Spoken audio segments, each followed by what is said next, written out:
Welcome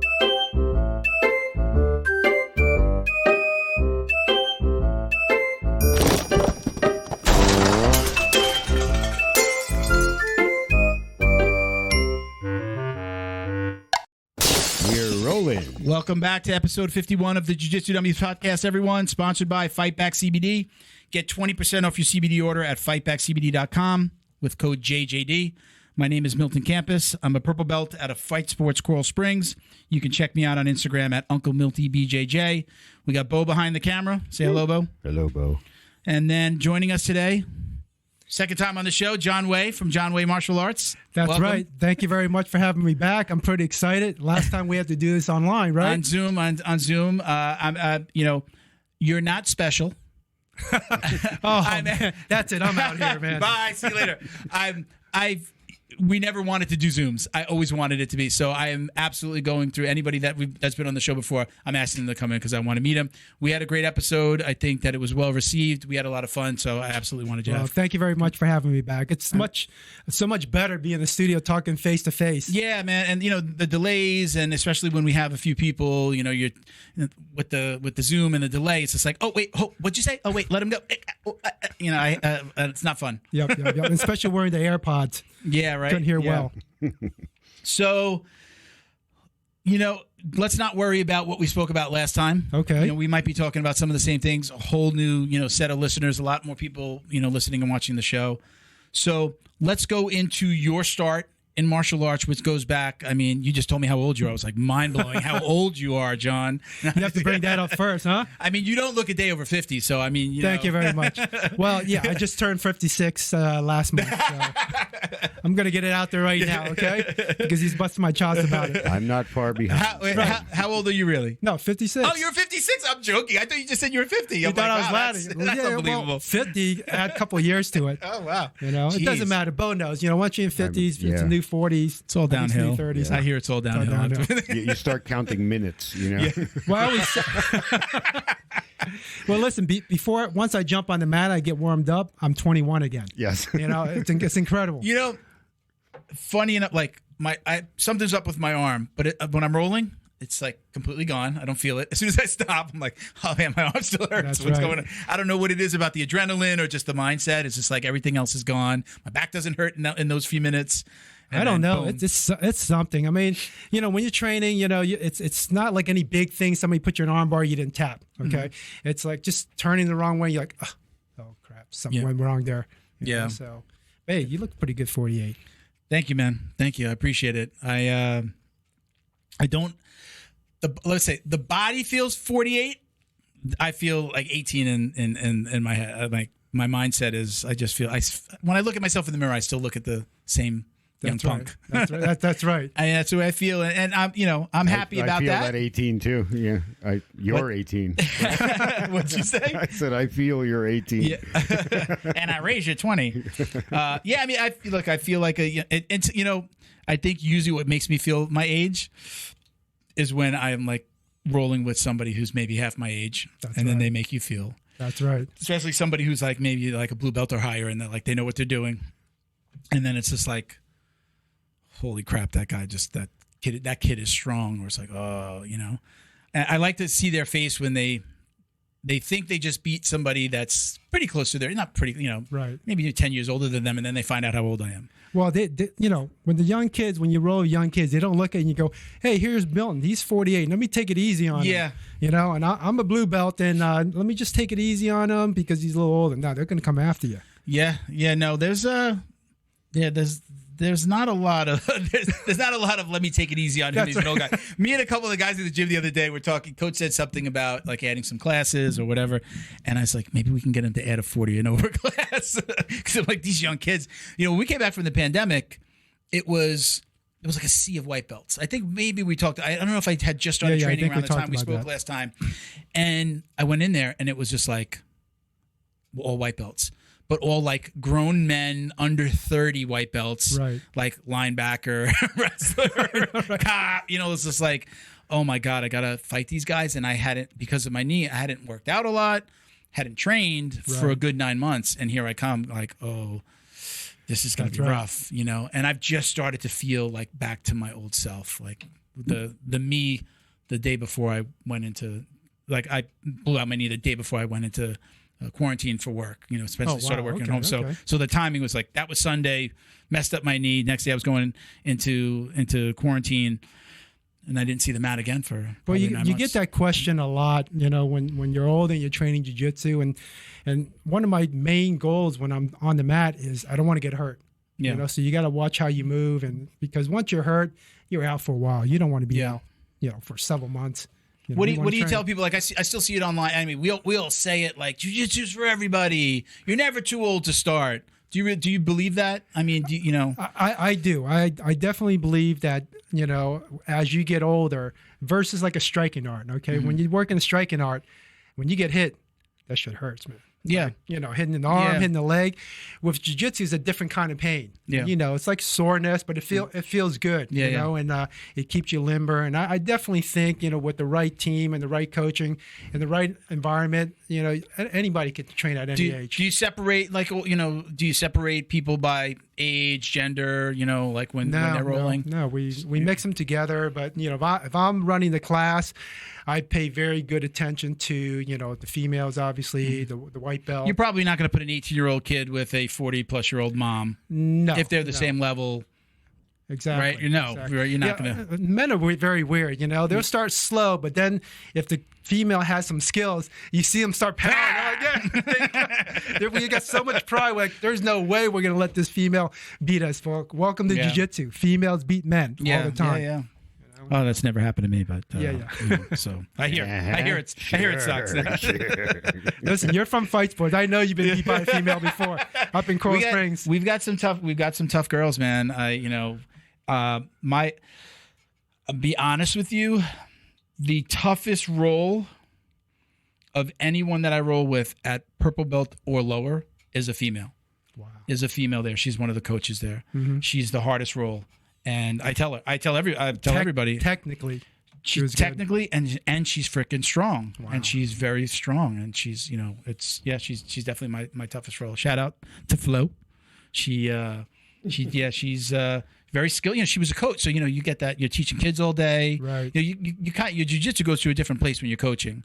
You know, you could do a move and do it wrong, and then not even realize it, or maybe you don't do it perfectly, but then you start teaching other people, and you're like, oh wait, your foot's supposed to be here, and you're like, oh shit, I don't put my foot there. Oh, I got it. Like, you fix the little things about your own game. I coached for a little bit at white belt and into blue, because the gym that I went to that I started at was brand new. So he was, as soon as he saw that I liked to coach and teach, he'd have me, you know, running the warm-ups and doing the class. And sometimes he couldn't make it. A small gym, sometimes he couldn't make it. And he'd have me, he's like, can you open? Right. I'm like, a white belt opening this school and doing the kids and then the 2 adults classes. Well, you learned a lot. Again, it was, I feel like my jiu-jitsu was more technical when I coached. Mm-hmm. I mean, I'm definitely better now, years later, but it was more technical because my basics were just down. You know, you're always teaching people, you know, whites and brand new people off the street. So my technical jiu-jitsu was I felt like was a lot more on point. Yeah, I think that's one of the most important. I think every martial artist should at some point start teaching, because you learn to break it down. You know, in your head you got to break it down. You can't just go, hey guys, here's an arm bar, just do it. Watch me. You know, you got to go step by step, and that's how they learn. Yeah, right there. Like, sometimes you fix your own jiu-jitsu when you're doing that. Correct. So a guy comes in 60 years old off the street. 6 or 60? 60 years old. Says, I heard jiu-jitsu's for everybody. What do you tell that guy? Listen, come on in. Yeah, come on in. We'll put him in class, and you know, just keep a close eye on him. You know, make sure he can physically do some of the things. I mean, even guard. You know, 6-year-old. You know, can they sit down on the, you know, lay on the back, cross their leg? I mean, there's a lot of things you got to look at, and we try to pay really close attention to it, because you want them to have a good experience. You don't want to let them come in, right, roll with a young guy and get smashed, and that's your jiu-jitsu. They're gone. Yeah. See, I think that as a business owner myself, I recognize that I have to be careful because my coach is still running a business. Mm-hmm. I know when I see somebody coming in, some people look at it, fresh meat, you know, great. I'm going to beat that guy. I'm going to be better than him. I look at it as, I'm going to grab that guy, take him to the side, maybe, you know, show him some basics while everybody else is rolling, because that's how my coach is going to grow his gym. Right. That's how the gym gets bigger. That's how we all get better. More people, more bodies. He tells a friend. I don't think everybody realizes that. Well, I think sometimes it has to be. Yeah, more and more nowadays. I think there's more and more professional jiu-jitsu gyms out there. They know how to handle the customers coming in, the white belts. I think that's changing a lot because that's it's pretty natural for BJJ the way it has grown in the last 10 years. I mean, people are being more professional about teaching how they teach white belts. Having some sort of enrollment system to bring them in. Yeah, I think it's fantastic because once especially the older crowd, once they start training, they're dedicated. They go to work in the day.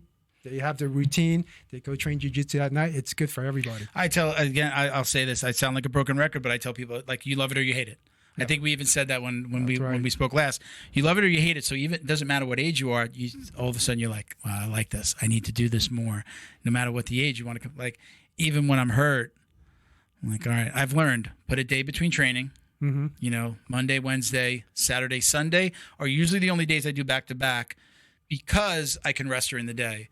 Where on Monday, the next day I'm sitting in a chair for 8 hours, and that's hard to recover from. That's right. Can't take a nap in the middle of the day. I can't just get on the floor and start stretching or use a massage gun, and start, fixing some things. And right. I've got every device known to man. I've got an inversion board. I've got the psoas. You got the massage gun? I got 2 massage guns. 2. I've got them all.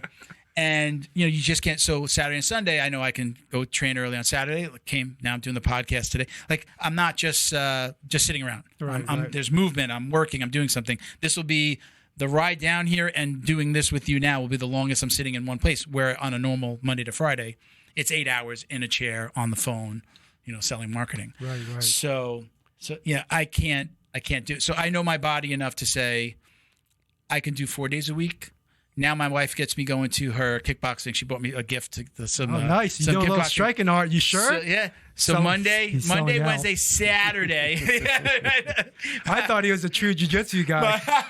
my coach, he doesn't say it specifically because of me, but Felipe will be like, Helio didn't train. Helio didn't do weights. Helio didn't train Muay Thai. Right. But that was my first love. My first love was. My dad was a huge boxing fan. Nice. So I can remember 16 years old, got into a fight, didn't really know how to handle myself. My dad was a cop. He didn't really he didn't train, he didn't teach me how to fight. Like, it was just like, don't get in the fights. Right. That's right. Don't get in the fights over. If that's something bad happening over there, you're over there. Okay. So didn't really know how to take care of myself. Tried a little bit of karate when I was a little kid. Didn't want, the sensei hit a little kid, just the bad kid in the class. He punched him in the stomach, and that was it. I was out. Sprained my thumb in gymnastics, which is what I loved. I really took to. And it gave me an excuse not to go back to karate. So then that was done. And then I tried some taekwondo when I was older. And then so you got a lot of experience there. But like, we're talking months. There was like just patches of months throughout. So I didn't have a lot of experience with sticking with something. And then got into a fight, got my ass handed to me. And then my buddy had a punching bag, so I borrowed it, and I started hanging it on a tree outside on the side of my house. And that's when I fell in love with just teaching myself. Nobody taught me. I just take it, hit it. Then you got older, YouTube comes around. Then I could watch a video and like, oh, turn your hand over, the way to kick. Right. And I just was self-taught for so long. That was where boxing to getting my ass whipped to like just this love of boxing. Then I got into it. Come down to Florida. My friends were into the UFC. I hadn't even heard of it. Cage fight, you hear cage fight? What the fuck? That's right. UFC? What is that? And that was it. It was done for me. That's it. I've been addicted to it since then. But with jiu-jitsu, my first couple of gyms, before I did jiu-jitsu, I was at a striking gym. Mm-hmm. They did I called it CrossFit without the heavy weights, but it was centered around boxing and Muay Thai. And then a friend of the family opened a jiu-jitsu gym, and that was it. We did a little Muay Thai, but then that was it. It was jiu-jitsu. I didn't even want to know it. Weights, whatever. Working out, running, whatever. It was just all about jiu-jitsu. So that's awesome. So for you, let's go back. When did you start? We got into the age thing, and we didn't talk about it. What age did you start martial arts, and what was your first art? Well, my first art was Wing Chun. I started as a teen. I loved Bruce Lee, just like everybody else. And, being Chinese and coming from Hong Kong, it was very traditional for you to train one art and that's it. That was what was ingrained in me forever. And I love the fighting aspect of it. Growing up here, you have to defend yourself, and I thought that was a great way not just to learn self-defense, but to kind of carry my culture a little bit. Yeah. Well, as I got older, same thing. UFC came in. I'm like, I need to learn that. Yeah. I mean, what happens? You get taken down to the ground. Yeah. I'm sorry, but that Wing Chun ain't going to work on the ground. Yeah. Okay. Those Wing Chun guys going to hate me for saying that. It ain't going to work on the ground, okay? You may do a little wrist escapes and stuff. But I got into it. I had an opportunity to go on a seminar with the Gracies. We talked about last time on a cruise. Yeah. Spent a whole week with them. It's my first experience. So tell everybody, you were doing a commercial, right? I was doing a commercial. You filmed commercials with Kathy Lee. I remember. That's Kathy Lee Gifford, right? That's right. And you were on that boat doing a commercial for the cruise line? I was flying out of, I was going out of California, and somehow this is when Gracie, they were marketing left and right. The school would get letters for the challenge. Oh, they don't do that anymore. No, they don't do that anymore. There's a lot of badasses out there now that would take that $100,000, But I saw that they were having a 7-day seminar on the same cruise. So I got in contact with them. I said, hey, listen, I'm doing a commercial. I'm working there, kind of shooting with Kathy Lee. And when I'm done, can I come train? And they're like, absolutely. So the thing was, they had the mats on the top floor, black mats, and we're out in the Pacific, okay? And it's freaking hot, and you're in a gi. Okay, it's my first time in a gi, and they would take there and they would spray water on us the whole time. Yeah. But it was such a great experience. I mean, hanging out with Hoist and Horian, and all we learned was arm bars and triangle all week. Yeah. So I was hooked. Right from there, I wanted to train a little bit more, but I didn't have time. I had businesses. I just opened the school, I think, back then, and was the first school was the one here in Plantation in South Florida? The first school, yeah, it's in Plantation. You're not in the same location, but as far as city, that's always been the one where you started. Correct. Plantation is what I picked. Back in I think 1998, which is a long time ago. Yeah. Opened the school, and once I found time to train again, I started training jiu-jitsu full time. Yeah. And I freaking love it. Like right now, I train striking still. I work with my MMA team, but personal time, it's always on the mat. Yeah. It's good. Age wise, it's physically, it's a great workout. You go out there, you're like tired, and just love the skills, man. I saw you put out a couple of videos on Instagram. Was it one of your daughter's birthdays recently? Oh yes, it was just her birthday. Yeah. Yeah, and I saw you went in the time machine there and you put some stuff of her competing when she was little. How old is she now? My daughters are 15 and 18. Okay. But that was back then. I mean, when they're little, they'll go follow you everywhere. Now I can't even get them to go to dinner with me. So they used to go train with me. They train gi, they train jiu-jitsu, they train striking. So used to? They won't train anymore? They don't anymore. I mean, once in a while, I'll talk them into going into to train with me, but they know the basics pretty well. Did they ever train jiu-jitsu, or was this just they kung train. fu? No, they train jiu-jitsu as well? They train when I was American Top Team. They trained with me there. Okay. They train gi, and it was some cool. Yeah. So is the 18-year-old going away to school? Yeah, she's away at school. I've got a 17-year-old that she's a senior in high school, and haven't been able to get her to even for me to be like, let me just show you this. You're going to be going away to school. It would make me feel so much more comfortable if I know you can, do certain things. And then she'll punch me in the stomach. And she punches hard. My wife tries to get her to go to kickboxing. She won't go. I've tried to get her to do some jiu-jitsu. When she was a little bit smaller, I was able to play around with her a little bit. Right. And okay, grab my arm. Oh, look where you are. You choked me. Hey, let me show you. Grab her arms and do it. And she'd get all excited, but go to the gym to do it? No, she just wasn't. Yeah. I don't want to do this in front of anybody. I don't know. Yeah. You just got to make sure they make the right decisions in college. Yeah. I thought the same thing. I was like, okay, what can I teach her right away or review? Is it jiu-jitsu? Is it striking? Is it working with a blade or something? Yeah. I mean, what do you think about early on in my first school when I started to deal with parents? I started to watch videos and came across a lot of the Henner and Heat-On videos. And I came across a video that talked about how they helped the parents, how they would teach parents to make sure they got the kids to school. Because there's that age, and look, you probably know this way better than I do, but probably 12 to 16, 17. That's correct. Girls and boys, right? They're discovering the opposite sex. Now it's phones and TikTok and and gaming. How hard is it to get them during that time, right? Do you have that problem with yes. parents and like, where have you been, little Johnny? You know, right. what do you tell the parents? Do you have like a strategy to make sure they get them there? Well, for the younger kids, you kind of put on the parent a little bit, right? You don't give them a choice. If little Johnny's out in the yard playing football with his friends at 3:30, and you go, hey, listen, it's time to go train martial arts, what kind of response do you think you're going to get, right? So, Mom, that's right. I don't want to go. So, come the on. parents have to bring them in. So, that's something you have to instill in the parents. But when they get a little older, 15, 16, 17, they make their own decisions. Yeah. Right? So you got to have an exciting program. Yeah. You got to teach awesome classes. Like kind of the play jiu-jitsu thing, again, going back to the Gracies, they talked about how they were taught jiu-jitsu and like they played jiu-jitsu when they were 3 and 4 and they didn't really get forced to be on the mats. That's right. That's right. So, you just always got to teach an exciting class. Make sure your team, your staff, knows that, and, make it fun. Don't make it too military-like, and just, make sure they have good skills, have fun, and communicate with one another. That one video that I remember was, I think way back, I posted it in one of the episodes. They talked, it was a jiu-jitsu black belt who was a student.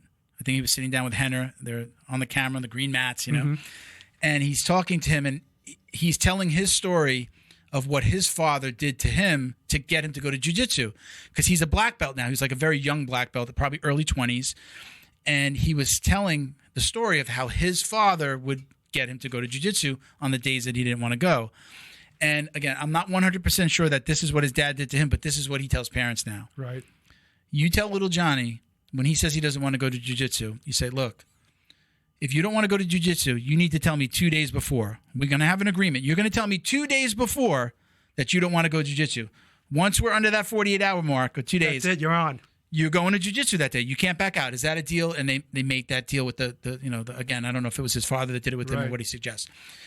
It's like, that's kind of smart, because what 5, 7, 12, 13-year-old is thinking of 2 days from now. Right. So it's just like, I would have to go because I had that deal. And that's what they were, the kind of the subject of the video was like, they made me go even when I didn't want to go. And now he's sitting there with his black belt, proud of it. I've told parents, and maybe this is wrong the way I'm saying it, but you kind of got to, there's a time where you've got to force them to go. No, you're going. This is something you're going to do. Wagner said on our last episode, it's not a sport, it's a life skill. I'm teaching a life skill. So just like learning to swim, if you have a pool in your backyard, you're going to learn to swim. You have to. You could drown. I'm going to teach you how to defend yourself. You're going. I wish my parents made me go to karate. I wish they forced me to go back. I would have been kicking and screaming and maybe crying. But when you're in your 20s and people know, not only that good feeling you have and the confidence you have, but when people, 20 years old, you're trying to pick up girls. That's and oh, you're a black belt. Oh my God. I didn't even know what I was missing. I really wish. And then I, didn't find jiu-jitsu till I was 41. Right.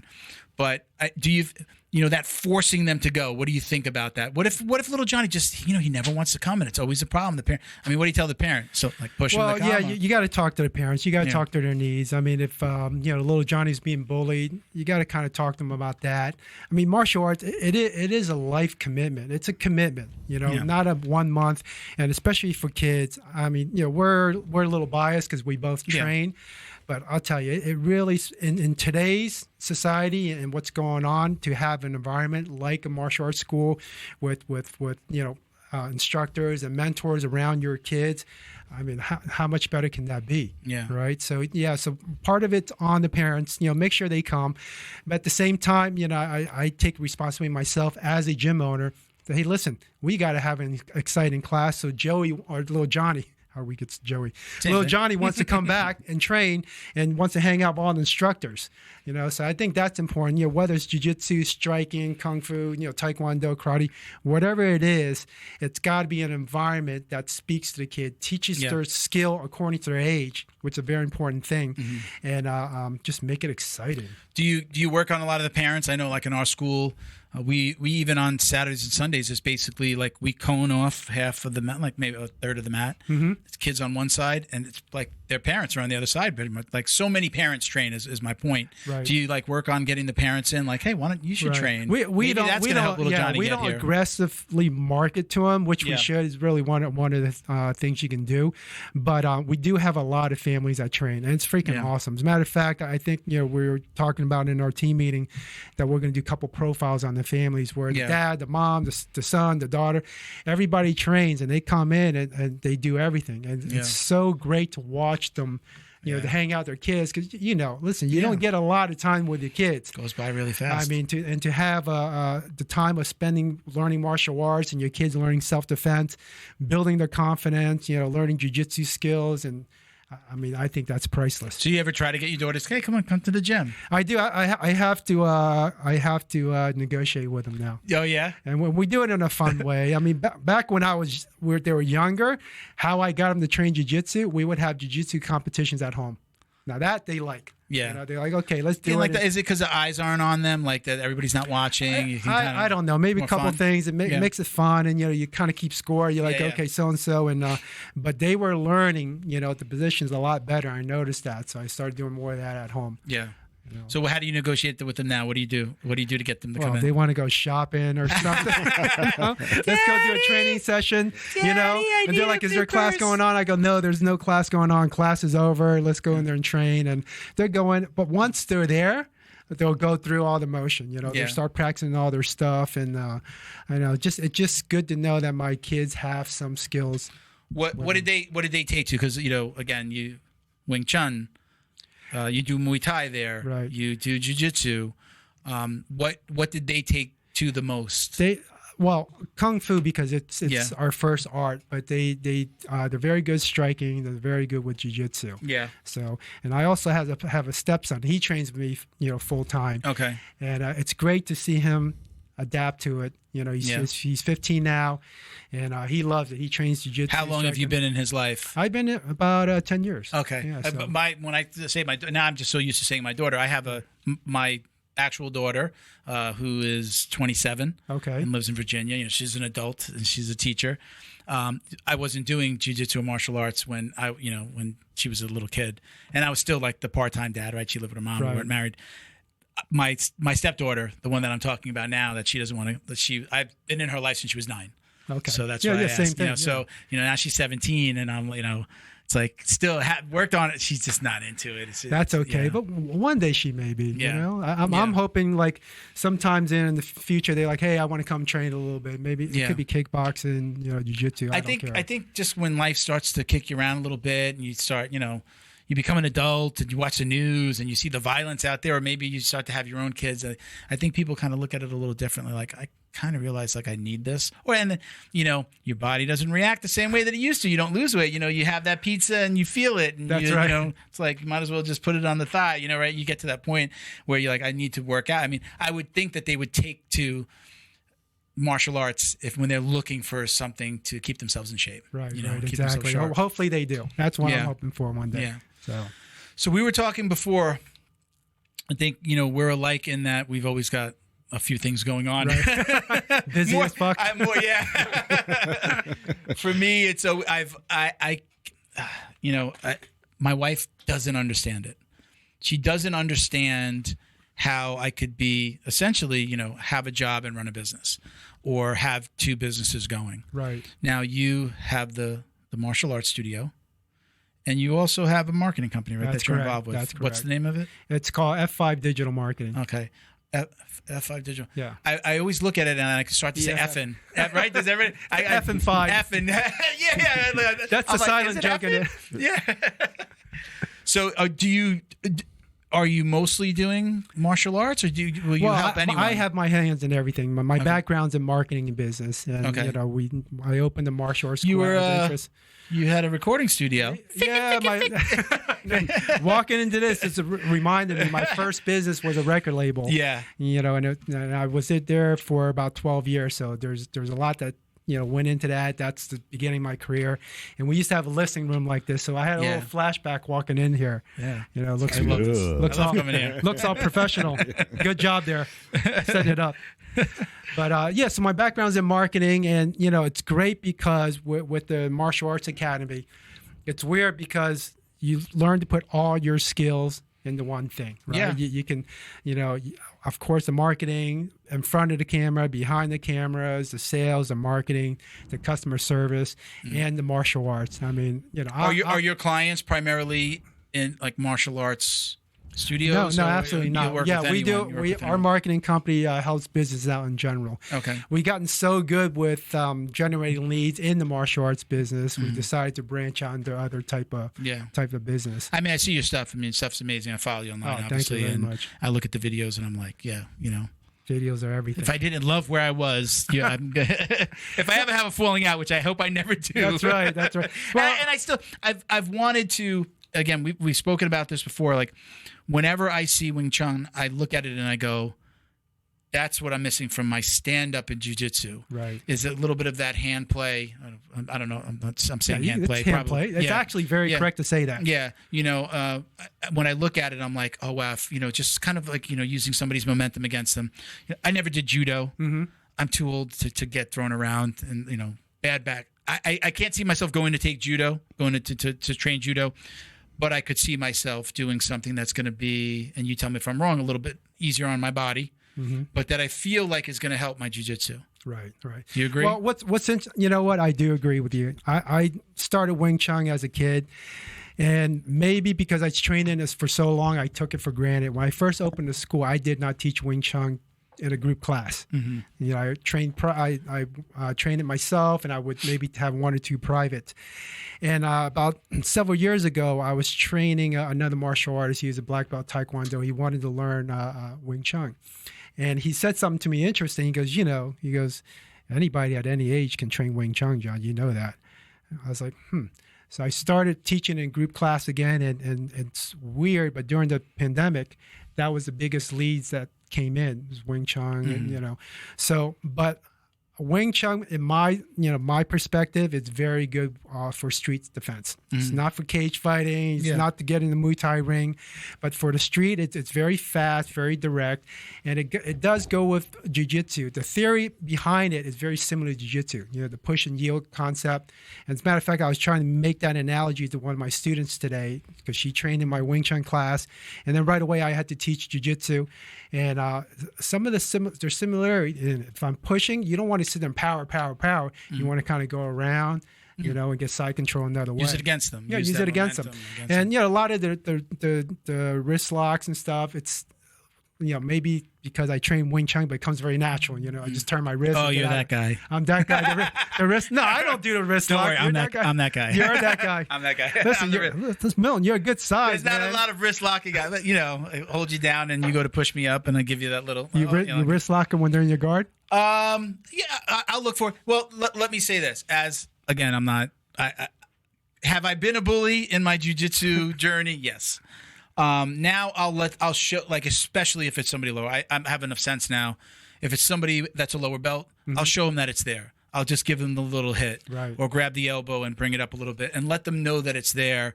And it kind of maybe goes unspoken. And in some cases they go, oh, and I'll be like, hey, you got to watch that, right, and then, okay, let's keep on going. So I'm not like breaking wrists. Right. I'm not looking. You're not that guy. Whose wrist is gonna go today? But I like wrist locks. Right. So to answer your question, a little striking will help you. You don't need a lot. I mean, Wing Chun, creates very fast hands, works on your speed. Yeah, it's a good art. It's fun. I as a martial artist, I like going into my gym or any gym for that matter, and have different things to train. Not every day I want to get smashed. Somebody it's on top hard. of me. It's tough, especially at our age. My age, our age, not your age, Milton. He's 40. Leave me out of this, John. He's a lot younger than us.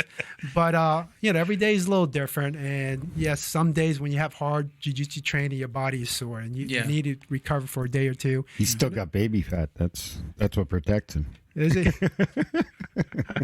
I hope my wife doesn't hear this one. I rolled with a girl a couple weeks ago, and she said, after we rolled, we got off, and she's talking to somebody else, and she's saying it in Spanish, and she didn't know I understood. And she was basically saying, like, "Oh my God, he was so cuddly. He's like a big teddy bear." I was just like, "Son of a fucking what? What are you? I'm not gonna take it easy on you next time." Did you eat dinner that night? I was no like, dinner for me, honey. Yeah, I'm like, trim it all up. That's like my biggest battle is just is I don't eat bad food. I eat a lot of food. Mm-hmm. I eat till I get full, and I've had to get that under control. But I've actually lost 10 pounds in the last month. So I'm like, I'm on a mission. And I gained 10 pounds. I'm on a mission to get down. I'm about 130. I was 244 has been my heaviest. I'm down to about 34. Oh, nice. And I want to get around 25. Right. About 225. You be fighting heavyweight. Yeah, so big boys out there. When I see those big boys, Right. I'm like, I would have to get like, I'm a UFC fan. I'd look at somebody, I'm like, they're like at 205. I'm like 205. I outweigh that monster by 30 pounds. I'm like, oh Jesus, man, I couldn't. That's two. I think my mic went off. Did it? Did it? Testing? Oh. No, we're good. You're okay? Okay. He might have just been messing. Okay. With Yeah, if they're 205, they're walking around like 230, 240. He did get lower just in the headsets, Bo. I see it went down significantly. But go ahead. I'm sorry. No, I was saying if he's 205, he's walking around at 235, 240. Yeah, right. Yeah. It's amazing.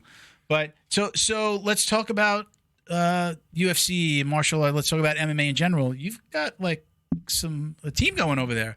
Oh. You've got some guys, some amateur killers over there. Amateurs? Do you have anybody pro that Yeah, changed the we gym have, yet? we have both pro and amateur, and it's pretty exciting. And that's how it's funny because coming in here as I was driving in here, I was like, okay, you know what? Wait a minute, I know those faces. I really didn't notice before. I know those faces. Yeah, those are yeah. the guys. That's right. That's Those are my David guys. in the front.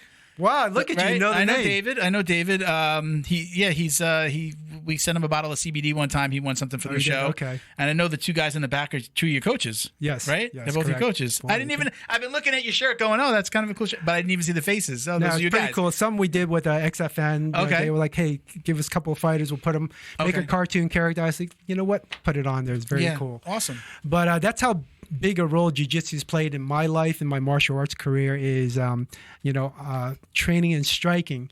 And when you're watching UFC, it's like, man, I got to get that jiu-jitsu into my curriculum. And as I started learning jiu-jitsu, we started learning putting everything together. The way we used to fight, it's very similar to Muay Thai. It's called sanchao. So we had striking, punching, kicking, and takedowns. Mm-hmm. But we needed some. You ground stop sanchao. You stop on the ground. Yeah, Yes? you stop. As soon as you go stop once down, you're that's it. You know, and that was like Kung Lee's a very popular Sanchao fighter. I came from Sanchao and went into UFC.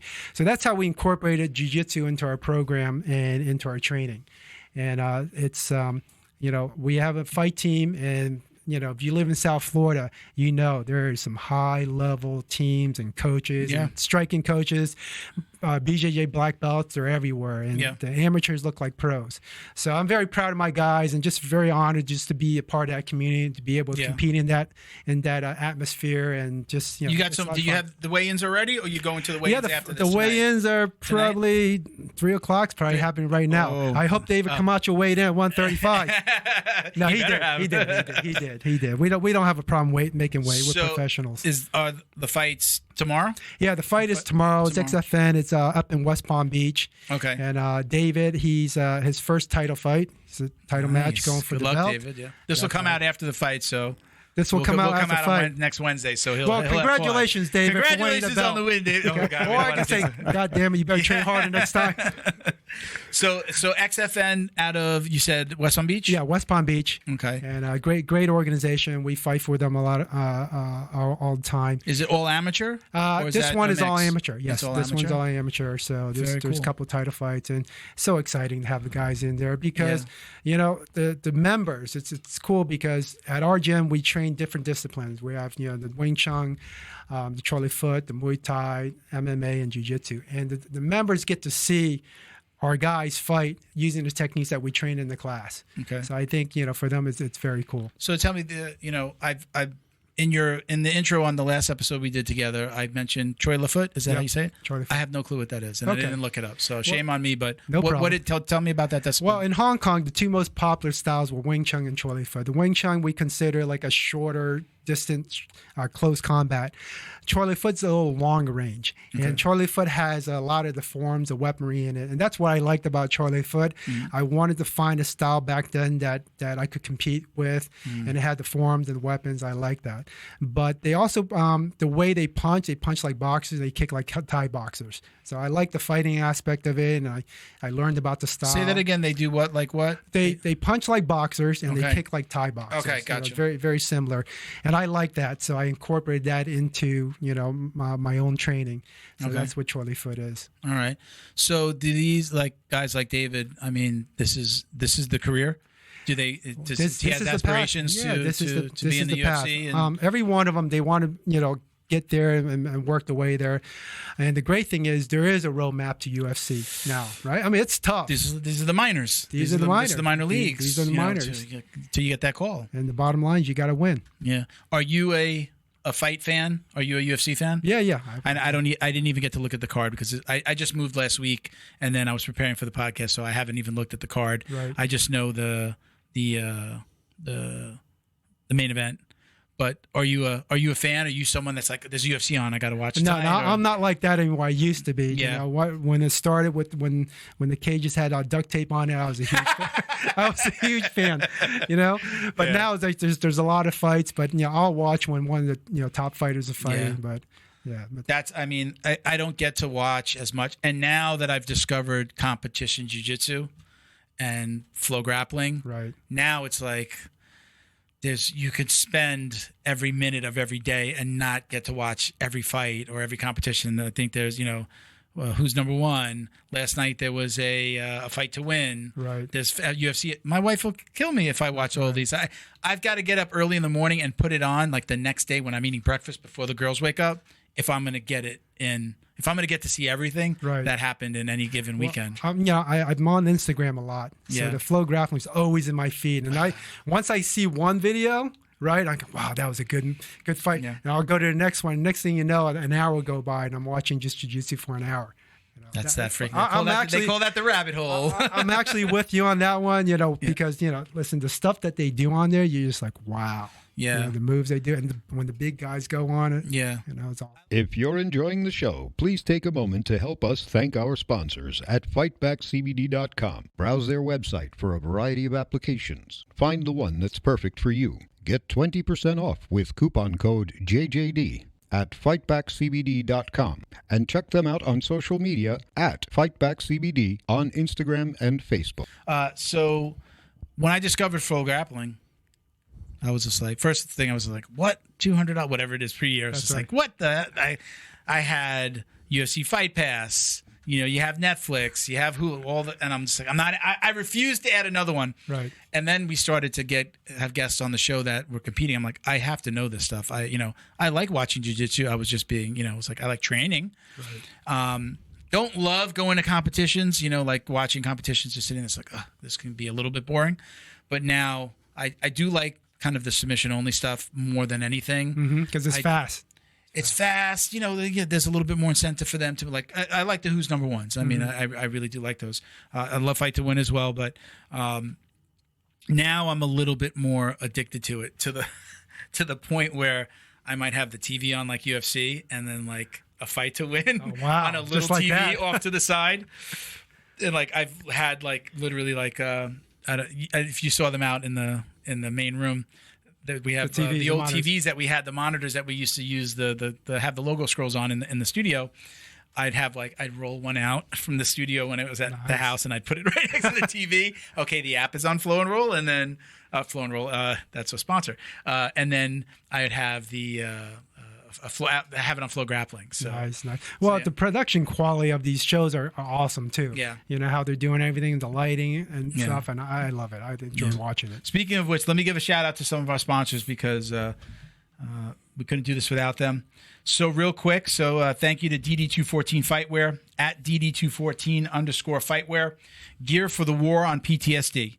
You get 15% off your online order at DD214BJJ.com. Please check out their new Soul Armor gi. It's not so new anymore. It's still on the website. It's an awesome gi. In the liner of this gi are the names of fallen soldiers. The entire liner. It's like all printed on the inside. It's really cool.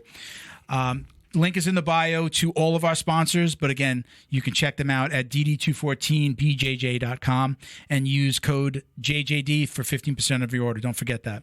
Warriors Next Adventure, they are a veteran nonprofit helping veterans overcome PTSD PTSD through recreational therapy. You can check them out at warriorsnextadventure.com. You could also donate on their site or follow them on Instagram, and you can donate there as well. Doing some really cool stuff. I just posted a really great picture of them. They went out on like a fishing trip. They have like some huge, I'm not sure, I don't know my fish, but like it was either a tuna or a tarpon or something, just humongous. Really? Like holding it up at his chest. They were out there with Chad Mendez, invited them onto to an event, and they went out. Wow, so nice. huge shout out to Flow and Roll, at Flow_N_roll on Instagram. Get 20% off your online t-shirt, rash guard, or key order with code JJD at flowandroll.com. As always, don't forget to like, comment, subscribe, and share wherever you're watching or listening. If you're watching us on YouTube, don't forget to click the bell. Get notifications each time we launch a video. Yeah, this is high end here, John. It is. This is like awesome. This is like I thought this was just for visuals. $2.99 on Amazon right here. The table nipples. You get a notification each time we launch a new video. All right, so back to the show, everybody.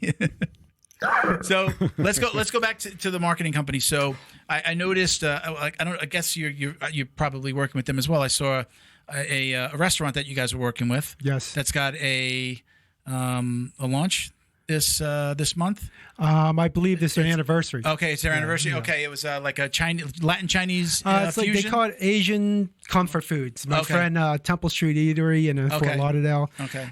Awesome. Listen, great food, great atmosphere. Go down and give them a try. It's our favorite restaurant. There's something going on August 21st. There was an event. I saw it. Do you even know? There was an He event. pays attention. I saw it and I said, I was like, we're not filming that day. I was like, date night with the wife. Yeah, I guess they're going to have some like Polynesian dancers there or something. I right? believe so. There's an event going Yeah, down. I was like, all right, honey, you want to go to Yeah, she's like, yeah, anywhere where I can put food in my mouth is great. I'm like, all right, let's do it. You enjoy it. My favorite there is a shrimp dumpling. So you got to get the shrimp dumpling. Ooh. So I like shrimp and I like dumplings. Oh, the best. I like food. Fresh. That's where we always go after weigh-ins. I take my guys there, fuel up, load up, get the pounds back. So you talked about, and again, my day job's in marketing. So you said you generate a lot of leads for yourself with like the videos, right? Right. You're using that for lead generation online. What are you doing for somebody like a restaurant like that? Like, is it kind of still like video based? Because I see like real heavy on the video side. Video content is very important for us because I believe in visuals. I believe, showing the customers what your business is about from the outside and inside. But, generating leads. So it could be a restaurant business, could be a chiropractor. We set up the landing pages, run the ads, Facebook ads, Instagram ads, and make sure they have content. And you got to put out good content. Yeah. And I kind of we started joking about the effing thing. What, the name of the company again? And your company is F5 Digital Marketing. But is it like EFF? Yeah, EFF. Yeah, we call it Refresh. Okay. We're gonna call it Refresh. We're like, nah, that sounds like a jiu-jitsu team. Okay. Recover. So did you Broken.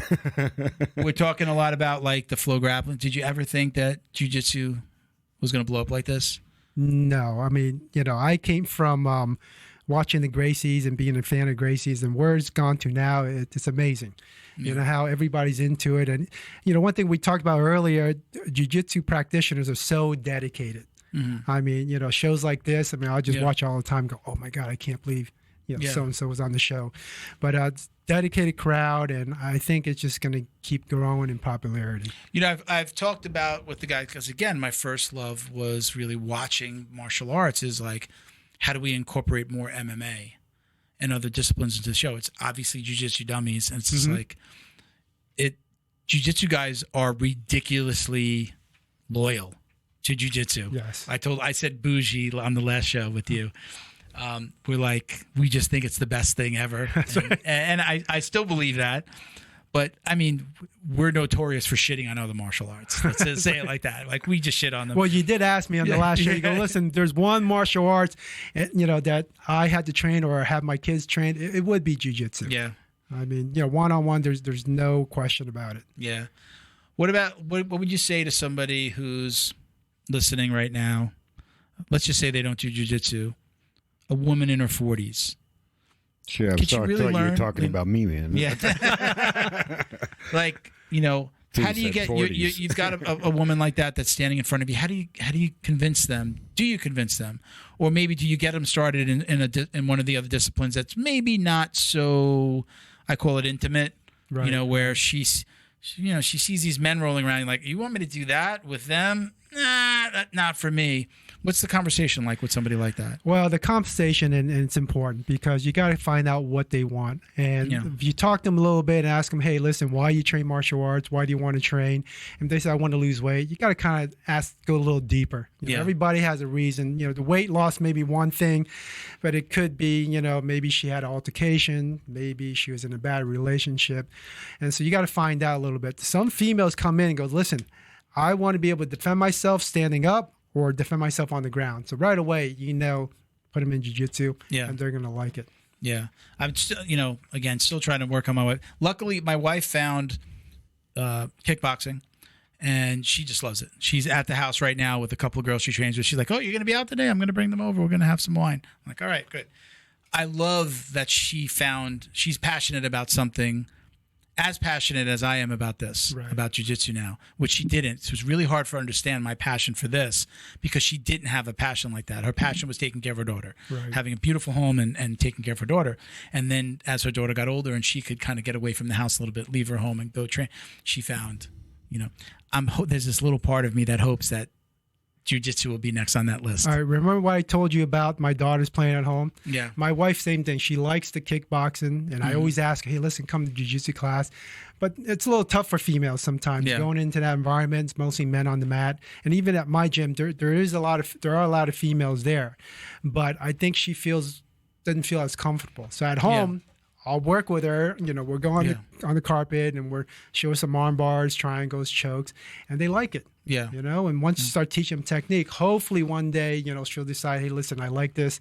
I want to train a little bit more. So like I was saying, I just finally moved last week, and we've always agreed. We have 2-car garage. We agreed I was going to get half the garage. For Matt? The 2 boxes. Did you see the boxes out in the hallway there that were there? That's a victory. Yeah, so I got I had brought them to put them in the studio. We were going to do something in here, but I'm going to take them home. We wanted to start to film some content, but I'm going to use them at the house, maybe do a little bit of filming, like TikTok stuff, and we launched that and stuff like that. So anyway, so happily, she was, and she would put it back in the corner for me. Yeah, great. You know, so now we're going to have, you know, mats and the gym on one side. And I'm hoping that's going to be the catalyst, that's going to be the thing where I can say, well, let's just do it there. You don't have to go to the class, but you've got this resource. That's right. Of somebody who think I'm pretty good, at least for, you know, my weight and age. I love it, and I love teaching, so let me show you some stuff. I think in the back of her mind, there's this little part of her that thinks like, oh, I got to roll around with him. He's going to choke me. He's going to arm me. No, I want to show you the things that you could be using yourself. I think that she's not seeing that yet. But hopefully with the mats and it being right there in the garage, that she'll, hey, come out with me. I think that's so important, especially for females, to learn how to fight on the ground. I mean, once a female member joins our gym, we do encourage them to, you know, take all the classes, and one of which is always, you know, hey, listen, if you're only doing kickboxing or Muay Thai, try jiu-jitsu. Try it once or twice. It's not for everybody, but if they like it and they have a great experience in it, they become very dedicated to it, and it becomes a passion. You know, like you and I, you know, how much we love it. They will start, you know, feeling the same way. Yeah, I think is awesome. Okay, how do you feel about this is kind of the world? You know, the world went crazy the last couple of years, but do you do anything with police officers, or do you do any kind of training for law enforcement? We give them a discount. Yeah, we give them a discount. We give them a first responder discount. We have a lot of officers or people, first responders, firemen. You know, they can come train, and I mean, you know, for police officers, I think is so important. And you don't even need to be like an expert at jiu-jitsu, right? Yeah. I think just some basic skills. Mm-hmm. You know, some understanding of you know, control, all the positions. I think that alone will help somebody out on the street a lot. I watched a video yesterday of a female officer. She's basically has the woman's back, but you can tell she doesn't know how to train because she's not like controlling her, and she's just got her like grabbed from the back, and they wind up falling. There's another cop handcuffs another woman. Right. Horrible job of controlling her. And he winds up pulling the woman that they're trying to arrest down the stairs, but she's holding the cop's hair. And he pulls them both down. Now, not only does he pull them down the stairs, but the cop is going face first because her hair's being pulled. And I'm like, how? And he's an older guy. She's a younger woman. I'd say she's probably in her 30s. He was well over 50. It's like, first of all, how do you not know at this age how to control that situation? That's right. If you're that age, you're probably a police officer. I doubt you started late in life. So you've probably been an officer for 10, 20 years, decades, and you don't know how to control the situation. And then he pulled his own partner down the stairs because she was having her, and I was just like, this is like the textbook example. This is what you put on the poster or in the video presentation. That's right. For why the police department should be teaching jiu-jitsu. I mean, it's really the perfect answer if you think about it, right? You teach kids, hey, when you're in school and you get bullied, don't punch them, don't hit them, take them to the ground, put them inside control, and negotiate and say, hey, listen, I'll let you go. Yeah. If you don't do this anymore. I don't understand why they don't teach that to officers on the street when it's not, you're not going to hurt them, you're not punching them, but just hold them on the ground, just position. Yeah, I think I've heard two things from police officers: money, the department's having to spend the money. How do you compensate somebody? Because if they're training, like, you've got to compensate them for the time. Do you let them train outside? Mm-hmm. Do they get points or get compensated for training in other places? Do you do it in-house? Do you make it mandatory? Do you just leave it up to them? But typically it seems to be about the money more than anything. But there's a lot of instructors out there that would be willing to volunteer their time. Yeah, I know that for a fact. Yeah, one of my best friend Mario Curtielis, he's one of the black belts that teach, and he's a Homeland Security, and he always offers to teach any of his associates jiu-jitsu. Yeah, I think it's a shame that it's taken this long, but there seems to be some light at the end of this tunnel like that. I think we had Jason from Jiu-Jitsu 50. Mm-hmm. He's a great, if you ever get a chance to follow him on Instagram, it's Jiu-Jitsu 5_O. And he does like these amazing lives. He'll do a live, and then people are able to ask questions, and it's usually about how to subdue a suspect, how to put the cuffs on, jiu-jitsu related. They're in their gi there. And, one of them recently was, what do I do if somebody grabs my bulletproof vest from the back? Like, if they grab me, what would I do? So they usually do these lives, and then he cuts them into smaller content to re-air them, essentially, right? To put them on as their own clips. Right. So incredible content. Oh, that's awesome. I love it. One of the things he said, which still resonates with me, was that a high school wrestler gets more training in 1 week than a cop will get an entire year. Think about the training, just, high school wrestler training a couple hours, maybe, after school, or, an hour and a half. He's getting more training in 1 week than a cop will get all year in any of his defensive tactics, anything really get physical. That's a problem. That's a problem That's a problem because you're not keeping yourself in shape. I think, doing jiu-jitsu is going to force that overweight cop to keep himself in shape, because I'm going to have to go do jiu-jitsu and I'm going to look like a fool over here. And then, I think once you start doing it, you realize, wow, this is amazing. I think that there's again, I'll based on what he told us, is they're not getting paid to do it, so they've got to do it on their own time. Mm-hmm. So then it's like, why am I going to do it? Why am I going to do this for my job? Well, you could save your own life. You could save your life, the life of your partner, so you should be doing this. But I think the only thing that's going to change is that the people that are against it are going to age out. That people like him are going to be the new sergeants, lieutenants, captains, commissioners, who are going to be making those decisions, and they just got to get rid of the people that don't understand, essentially. Not rid of, but they'll retire, they'll age out, and at that point, it's going to make it easier to make those kind of changes. But until then, I mean, it's not, It's like Miami. Miami used to be very, very old, right? Old people come to. Now it's young guys like you. Now it's now you go outside and everybody's fit and they're working out and they're running. The only running that used to happen in Miami, was running from the cops. Pew pew. So, I mean, it's true hard. What you're saying, a new generation comes in and brings in this whole motif of being fit and training and doing something. Where in the 70s, we were just, like, bruising babes, man. Yeah. So, yeah. Well, I talk about it a lot because my father was a cop. Okay. And I mean, he kept himself in decent shape. Wasn't like a weightlifter, but he'd run, jump roping. But I can't remember him ever talking about training defensive tactics as an ongoing, continuing education. Doesn't exist. Well, I think things are changing. You're probably right. The trend is that they need to learn better, at least some sort of basic hand-to-hand combat. Yeah.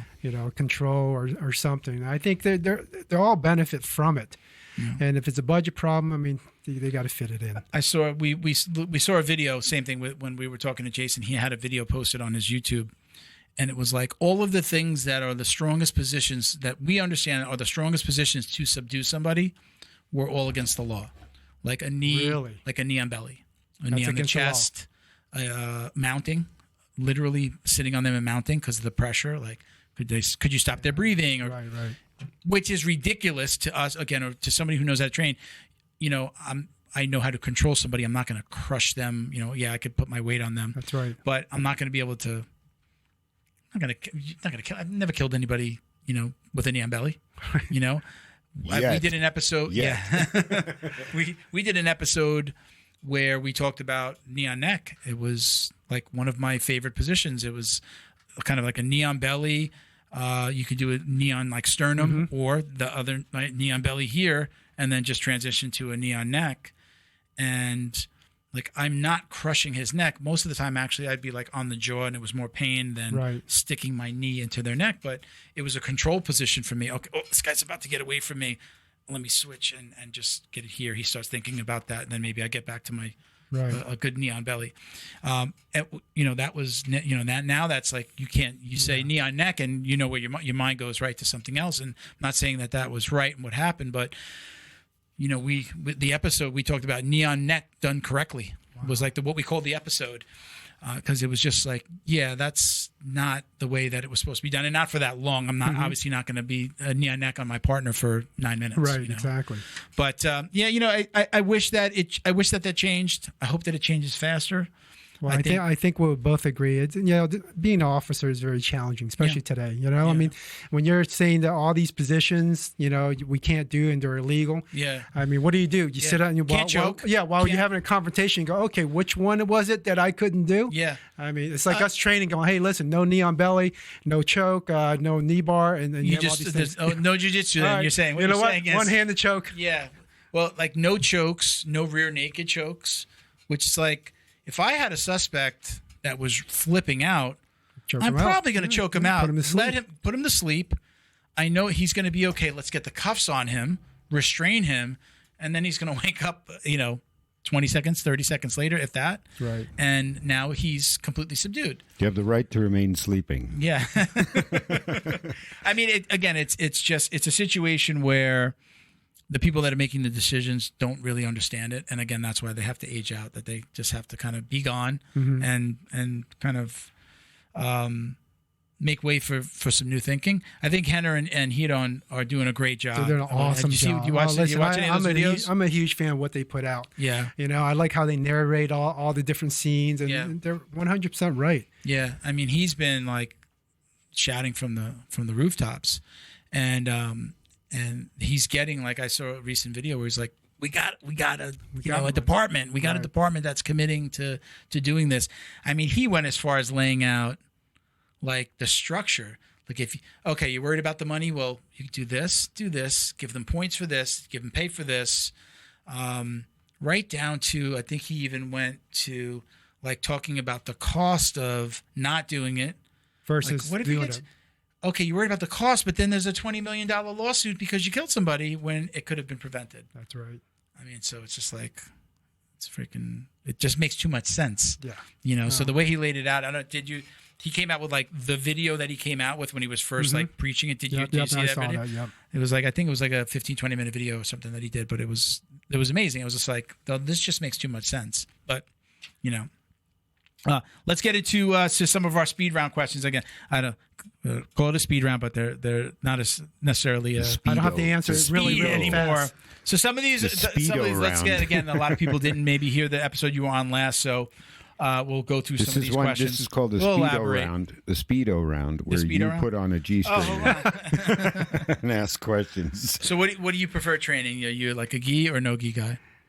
If I had a choice, I train gi. Yeah. You know, but I like no gi. You know, I train with the fighters, so of course that's no gi. Yeah. I think there's benefit in both, but you know, personally, if you say, "Hey, John, let's go train right now," I go, "Okay, let's go get our gi." Yeah. Train. When you're training with the MMA guys, are you putting on gloves too? Do you guys like? Yeah, you put train on gloves, with like yeah. the 4 Put on ounce, gloves. the bigger one, like so they can grab, right? That's right. Are exactly. Are you throwing? Do you do? I don't throw punches at them. I don't want to hurt them. You know, I don't want them to hurt me either. These, Yeah. You know, when you train with these guys, they're all in their early 20s. You know, they're pretty rough. Yeah. You know, but no, it's good. It keeps me young, man. Yeah. Training these guys. That's awesome. So, takedown or pull guard? What type of guy are you? Take down a pull guard Yeah. in the street or on the mat. Training. No, Look at this guy go in the street. Well, you got to think there's different things you use. You know, different techniques for different situations. Just training in the gym. Right. What's your go-to? Well, with you, I don't think I would pull guard because I think you would smash my guard and try to pass me. When he said, I'm looking at Milton, I'm going, you know what? I'm not pulling guard. Crush, kill, destroy. I get that. Right? You get that a lot? I get that a lot. I understand it, and I do get a lot of people saying that to me. They say size doesn't matter. It's bullshit. Funny. You know? Yeah. Well, When what do you it's think about that? falling Like, on you. so, like I'm at my best in my jiu-jitsu when I'm also doing weight training. Like I said, I'm training 3 or 4 days a week, but sometimes mixed in that I'm going to the gym and doing weights. Right. Not doing heavy weights anymore. I find that I recover faster, and I feel like my jiu-jitsu is better because my grips are tighter. I can pull. I just feel stronger. I just feel good. I'm like, wow, I feel good about myself, my training. Mm-hmm. Funny enough, let's go back to the takedown pull. I'm a guard puller. I prefer to pull. I don't know if you know anything about my coach Felipe. He's a lockdown guy. Right. So he's been a lockdown guy. So I love the lockdown. Now I smash and pass. Most guys are smaller than me, so I'm a complete dick if I run them over. Correct. So I will pull guard. I'll let them work, especially if they're smaller than me. But it gives me, I'm not going to be the asshole smashing them. And I get to work on the lockdown. I love the lockdown, and I like playing with it. We played with it a lot today. The other day, my professor walked by me. He's like, look at Milton. There he is in a lockdown. Oh, Who would is have he? thought? He was like, it's lockdown in North-South. If I'm on top, I'm going to try for the North-South. But I'm really, truly like trying to take kind of like that 10,000 time mantra. If I do it 10,000 times, I'm going to become an expert at it. That's right. So I'm like, when I pull, I'm usually doing lockdown. And if I'm on top, no matter where I am on top, I'm going to work towards a North-South finish. Right. Yeah. No, I'm definitely a pull guard guy. Yeah. Yeah. Yeah. If it's a bigger, stronger guy, I'm like, we're gonna fight. We're fighting for the top because I'm not gonna. It's nothing sucks more than being that's under why a bigger guy. It's interesting you say that, because when I see a lot of, when I see them training and there's a lighter guy, rolling with a heavy, I always yell, "Hey, listen, get on top! Don't let him get on top of you." Yeah. Because it's tough, when you have a big guy who has skills. Size does matter a little bit. It's hard, and but that's where like I'm more comfortable if I'm weight training. I feel a little more comfortable to hold them off or maybe shrimp out, recover my guard. But yeah, I prefer to pull guard right now because I'm playing with the lockdown. Right. But again, I'm usually not going to pull guard on a guy that's bigger than me. That's just You're smart. See? That's the suicide. It's funny how the big guy says the guy's bigger than me. They'll be like, "Hey, man, he's big," and you're like, "Dude, you're like 230 pounds, and he's 240." It's funny they always say the big guy. I don't get to say it too often. My very first training partner, I had one of my training partners at my first jiu-jitsu gym, was 400 pounds. Wow. He's a big, very large man. Skilled. Only Skilled other guy guy ever. No, he bigger was white belts, Right. but you can't. You pull this guy on top of you, you're gonna get smashed. And we worked on a lot of positions. We'd have to figure out like how it worked for him, and it worked. He trained jiu-jitsu. It worked for him. I told you when I came back from the pandemic, I'd see these guys that were like 200 plus pounds, but like solid. Like what we talked about, that 205 UFC That's fighter. right. I'm like, I'm 230 and he looks like he's twice my size. Well, I walked into a gym full of guys like that. I was just like, okay, they may be a little bit lighter than me, but like a lot more 200 pounders. We also had Raul, who was one of the original kind of group of co-hosts when we were just doing roundtables, even before we had guests on. He was easily 265, 275. Solid. Big, beefy dude, a guy that worked out, a little bit older, so kind of a little bit heavier, like get the old man gut. At white, I was a blue, maybe getting to my purple. He was a white belt, and he would get on top of me, and I'd be like, "This, I'm done here, man." If he got me in a good side control, I mean, he may not have been able to finish me, but there was no way that I was getting out from underneath him. Yeah. So those big guys, we have feelings too, John. That's right. That's right. Big guys need love too. You speaking of your professor, I hung out with him. I know Felipe. He's a very, very nice guy, and I forgot. Don't lie. You don't have to lie. No. Felipe is a cool guy. Listen, I like Felipe a lot. And I believe we were in New Orleans, and we were hanging out one night to dinner. He goes, "You want to go out to dinner?" We went out to dinner. And, we're in Louisiana, ordered a big dinner. And then when dessert came, I'm like, "Give me the dessert menu." And he's like, "I don't really do dessert." I'm like, "What do you mean?" I go, "We're in Louisiana." I go, "Come on, ice cream with brownies. Let's get it." Yeah. And he agreed. He's like, "Man, that was good." Yeah. Super nice guy, Felipe. Yeah, I don't know how long ago that was, but he's a vegetarian now. I didn't say he ate meat, but he, Oh, yeah. Oh, well, I was going to say, is he consider himself a vegetarian? Or what's the other word? I don't know how strict he is. Vegan. A vegan. I think he's a vegetarian. Okay. Slight difference there, right? But now, I know he is very. He watched what. Yeah, he's. He's. I tell you, like he doesn't do weights. It's all jiu-jitsu. That's amazing. He's just no weights, doesn't run, no cardio program. Nothing, just straight jiu-jitsu. He's just jiu-jitsu all day, but he's typically teaching 5 or 6 classes a day, from like the kids to adults at night. Right. I know he trains a lot. He goes down south and trains. Then he goes to Miami. There's some animals in that gym too. He goes to the pro train. Like when you said, okay, you can go to Miami and train, right? And then there's going to Miami and doing the pro training with the Gilbert Burns and the Wagners and the Cyborgs and the Niños. I mean, that's Murderers Row. Yeah, that's Murderers Row. And then they have visitors come in who are like UFC fighters and got a fight to win coming up. Like, and these guys are, and he's done a couple of fight to wins. Yeah. He's awesome. I messed with him a little bit. Undefeated 3-0. He got everybody with the lockdown. Yep, he's super nice guy. I like him a lot. It's funny you say you lift weight. For me, I have to lift weights too. I don't like it. But you feel like you recover. I feel like I recover better and faster when I'm working out. I feel the same thing. I think for my joints too as well. When I don't lift, I miss like 2 weeks. You feel a little weaker. And in jiu-jitsu, you don't want to lose strength, even though you're not using the whole time. Yeah. But working out and lifting weights. I like the machines. It works better for me. Mm-hmm. But definitely part of my training, with martial arts and weights. And now, again, I just moving. I mean, for the pandemic, I got rid of my, other gym memberships other than jiu-jitsu. And now that we've got a really nice gym inside the community in like a community center. So now I'm like, oh, you fuckers are in trouble now. That's right. And the mat in the garage. Mat in the garage. I've been dying for this. I've been dying to have some mats at home. Listen, we'll put you in a fight next. Okay. No. Listen, if I didn't have a 9 to 5, I would be wanting to compete. No, just compete jiu-jitsu, not get into an MMA cage.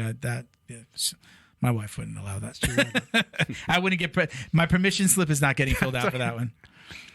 So, you have you watch? So you said you still watch UFC? Yeah, I watch when the big fight comes in. All right. You have who's your favorite competitors? You have an all time. Who's your GOAT? Who's my GOAT? Well, I had a lot of them. I watched, but I definitely. I like Dustin. I think he's great. I think he's great for the sport. He did a video. He did a video with him. He before what was it? Substars thing. Substars. Before Substars went out their last event, nice. He was supposed to be on the card, and then he wound up getting hurt. But he went to American Top Team and he filmed up there. Yeah, we did a little 5-minute like a promo. Yeah. Awesome. Yeah. Well, I think he's good for the sport. I like how he countered the whole Connor thing on the media. I thought the first fight, man, he really let it get to him, and you could see it. And this time out, But he's then just he like, figured Yeah, out whatever, that man. it's a "I am, bunch it's of all shit my games. talking. Yeah. I'm not falling for this time." And and I'm not That's gonna why let he it had affect that me. smirk the whole time. That's right. He's got a cool Yeah, he smirk. just goes, He's like, this is "What shit is-" talking. This is.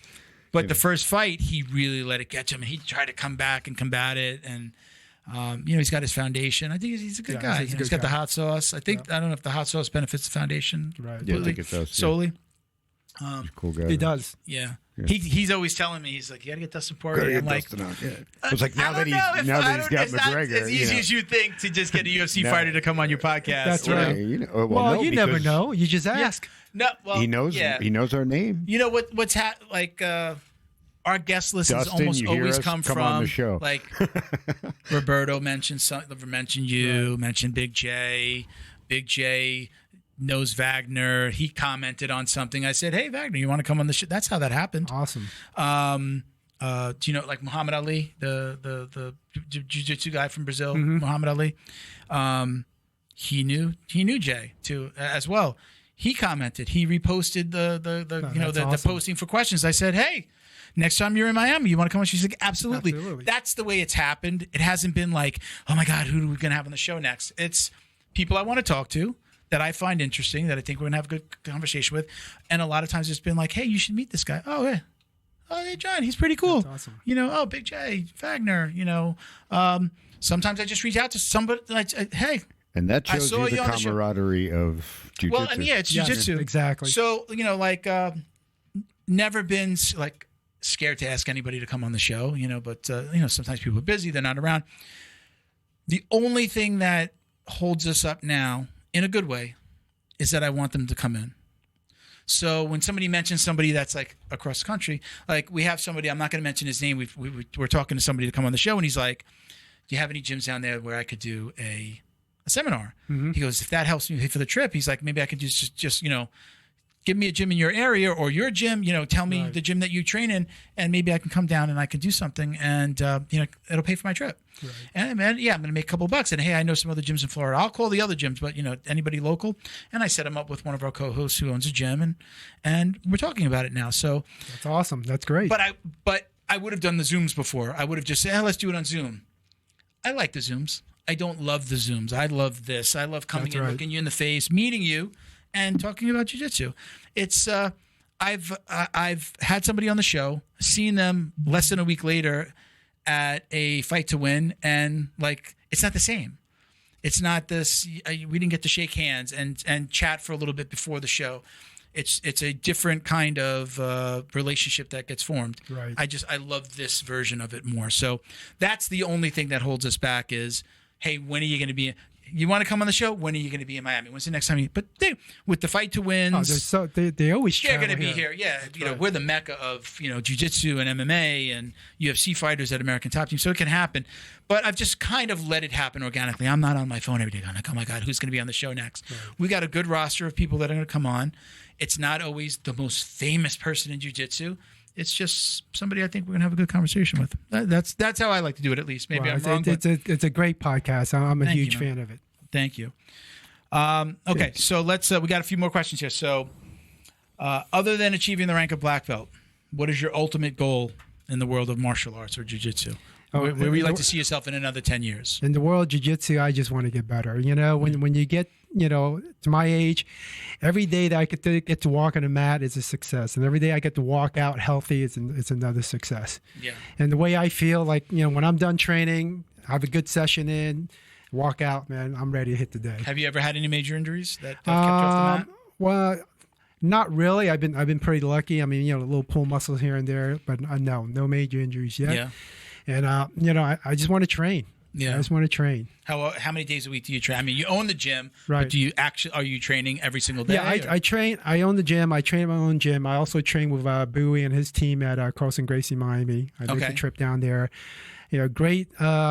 Is that essentially like your professor? Yeah. Or master, right? That's the guy that's putting your belt on you? That's correct. And it's a great atmosphere. I love all their team. They're very open to me coming in. Yeah. And it's just, it's great. I go there, drive down, I train, I go home, I'm happy, I'm ready to go. If I drop dead on the mat, when I die, if I drop dead on the mat, I feel like I would have lived a good life. That's right. And I almost did. Both of my heart attacks happened the day after, back to back, the same like night, and then the morning were after training. Oh wow! And I had a heart attack. So if I say it jokingly, but if I was in the gym and I drop dead, hopefully when I'm 90, right, I will feel like I've lived a good life. That's right. That's right. So what do you say to somebody who wants to open a gym? I know it's difficult. Like when somebody asks, let me say it this way: when somebody asks me about starting a podcast, the first thing they ask me for advice, and the first thing I say is, don't start a podcast. That's my first Why do you advice. say that? Because I don't think people truly understand what it takes for it to be successful. So I say, don't start a podcast. But I know you're not going to listen to me, so now I'm going to tell you how I did it, not to give you I'm going to tell you how I did it.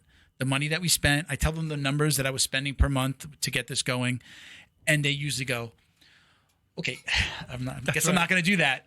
And I say, but okay, look, I'm telling you the things that I want you to be scared of because I want you to understand. But my advice now is start on Instagram and Facebook Live.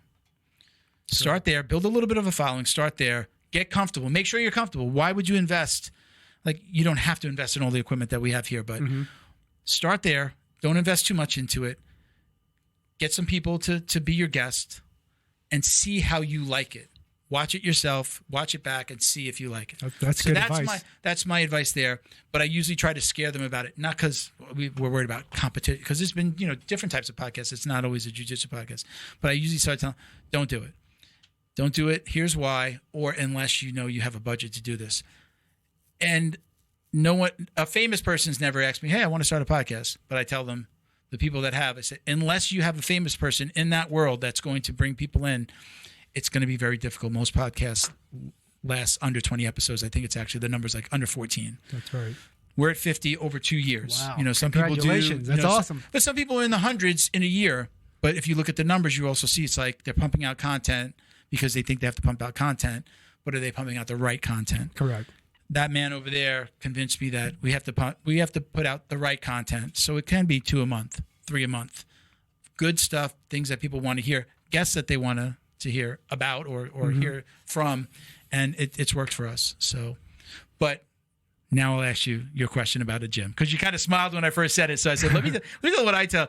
Don't do it, because it's freaking hard. No, I don't tell people not to do it, but I do get that question a lot. You ask some of these other instructors what they want. They want to open their own gym.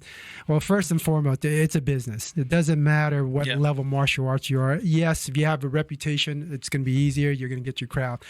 But everything, it's a business, and you have to understand sales. You have to understand marketing. You have to understand customer service. So until you understand those elements, I wouldn't suggest opening a gym. Go teach somewhere, go work somewhere, but learn the business. Yeah, learn the business, and especially now with social media, how important it is, and how that is part of our marketing mix.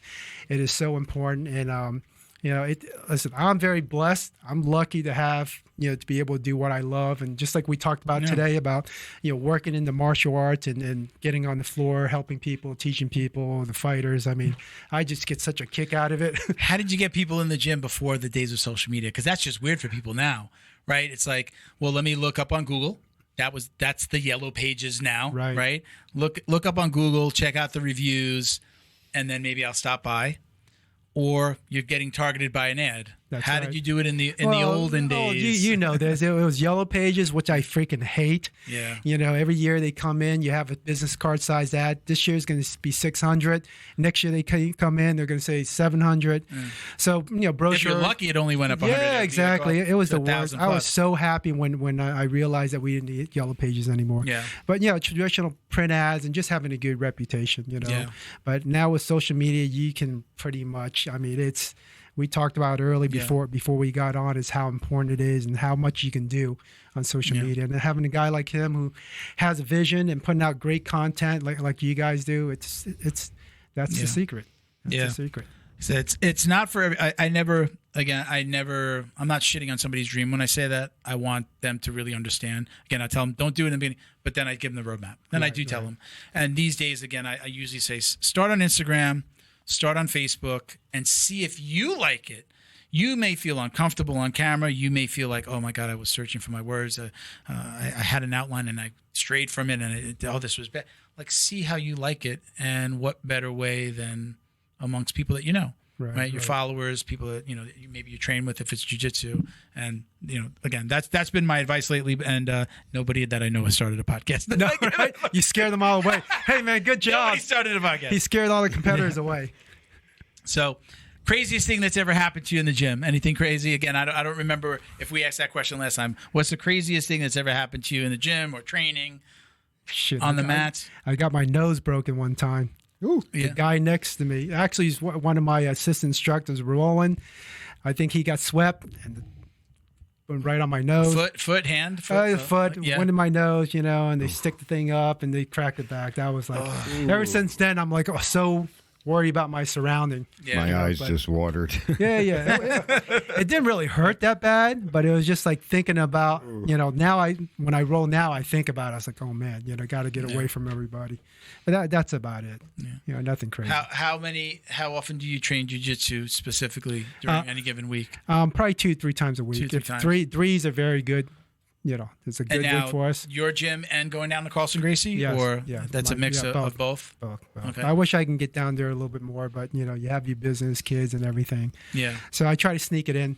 And sometimes when I'm teaching in class, I'm like, go and roll. And you just got to motivate yourself. And once you get in, you're good, right? Yeah. Once you get warmed up, you're like, oh man, I'm so glad I came in and roll. I told my wife this the other day because, there are memes that kind of talk about this.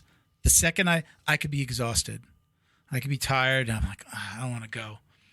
And I go in the bathroom, put on the rash guard, and it's mindset changes. Yeah.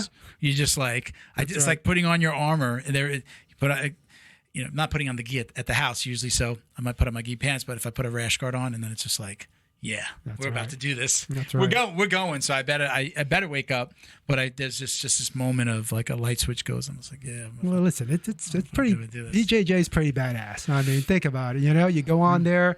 You could go grapple somebody who's 30, 40, 50 pounds stronger, bigger than you, and you can control the opponent. I think there's something special about that. Yeah. You ever have anybody just come into like the Gracie Challenge kind of days? You ever have anybody that's just come in and been like, you know what? Give me a brown, give me a black belt. I get that question from my friend, and we really never have. I don't know why. I mean, I had a car wash guy one time challenge me. I said, I got pissed off because I was in class, and he's like, man, I used to train Taekwondo. I'll kick your ass. Kung Fu's no good. I was like, you know what? I'm gonna go out there and wrestle with him. It's funny, again, telling my wife these stories that I've heard from people. Once people know that you do martial art or any type of martial art, everyone's done martial arts. That's right. Everyone's like, oh, I trained back when I was, I was. And I hate that. I don't mind talking martial arts with another martial arts, but when they give that story about, I trained when I was 12. Yeah, I was trained when I was 12, but, I'm kind of quit, That's right. Sometimes it's cool. One time when I was younger, I was over at my friend's house and we ordered a delivery. Right. Yeah. So we're all sitting there. I think we're happy hour or whatever. And the guy who delivered, came to deliver the food. They opened the door and the guy saw me. I guess he knew me and he bowed. Right. Oh, my friend ripped me, Like ever since then, every time they see me, they do the bow. I was like, man, I go, why the dude have to bow to me like this? I would have loved that. I'm in my house, I would ate that up. My wife is always going, when am I going to be out with you? And people start coming up to you and be like, can we take your picture? Aren't you the Jiu Jitsu Dummies guy? And I'm like, stop it. Listen, it's going to happen. I would love that day. I would love that day. If somebody came up to me and bowed, I would eat it up. No, I would milk the shit out of it. I would eat that shit. I was like, "That's right. You better bow. You better bow in front of me." Talk to the foot. No, listen. People are gonna see you. Today, I had a new guy on the floor, and he comes up to me, he points, he goes, "You're on the Instagram." I'm like, it's our Instagram, we film ourselves all the time, but it's amazing. You're out here talking, you have no idea how many people you're influencing to train, and motivating them. I hope so. I'm pretty sure you do. It's why I always like, no matter what we talk about, I usually try to ask questions for those people that are thinking about starting, or if somebody's got it on in the car with their kids or the wife, like I do. I know from the questions that we get, I see the pictures on Instagram, like I know who is listening to us. Right. I know kind of the level. That's awesome. It's always been So they're not- kind of like they're not- our level are like purple and down and kids. So I know who's listening to us. That's why, I curse a lot because I'm an idiot, but I try not to curse too much because I know that there are kids that listen to the show, and I know I have parents that'll be like, yeah, I haven't put it on for them yet. Like they're going to let them watch it, but they haven't I'll get a comment like, hey, I watched the show, but I haven't put it on for my kids yet. They're going to let them listen to it this weekend or something like that. Nice. That's a great feeling. That's right. But it's why I ask some of the questions that I ask, because these questions are meant to kind of hit those people that I know that are listening that are, the blue belt curse. Right. We don't want them to drop off. Look, we've all been there. We've gotten hurt, or he's gotten injured. Look, he's still here. You got a broken nose. He's still here. Like, there's a reason for some of the questions. It's funny you say that. That's always the challenge because, jiu-jitsu is hard training. Like for hard on me, the body. every training session rolling now, it's hard. It's difficult. It's not easy. And, sometimes, if my body's not feeling good that day, I got to talk myself into it. So just go, just get it started. And how do you feel at the end of that training session? Well, listen, there's never been one time I'm driving home and go, damn, I shouldn't have gone train. When you're driving home, you feel good. You're like, thank God I trained. Yeah. I mean, I always feel better mentally. Always feel better mentally. I'm at the point where even if I had a bad, I'll just go hammer and nail. Sometimes you hammer, sometimes you I'd have to tell myself that you were the nail today. That's great, but you're not going to let that happen again, or you're going to go home, watch a video, pull up YouTube. This guy, the counter to the move, the sweep that I should have done.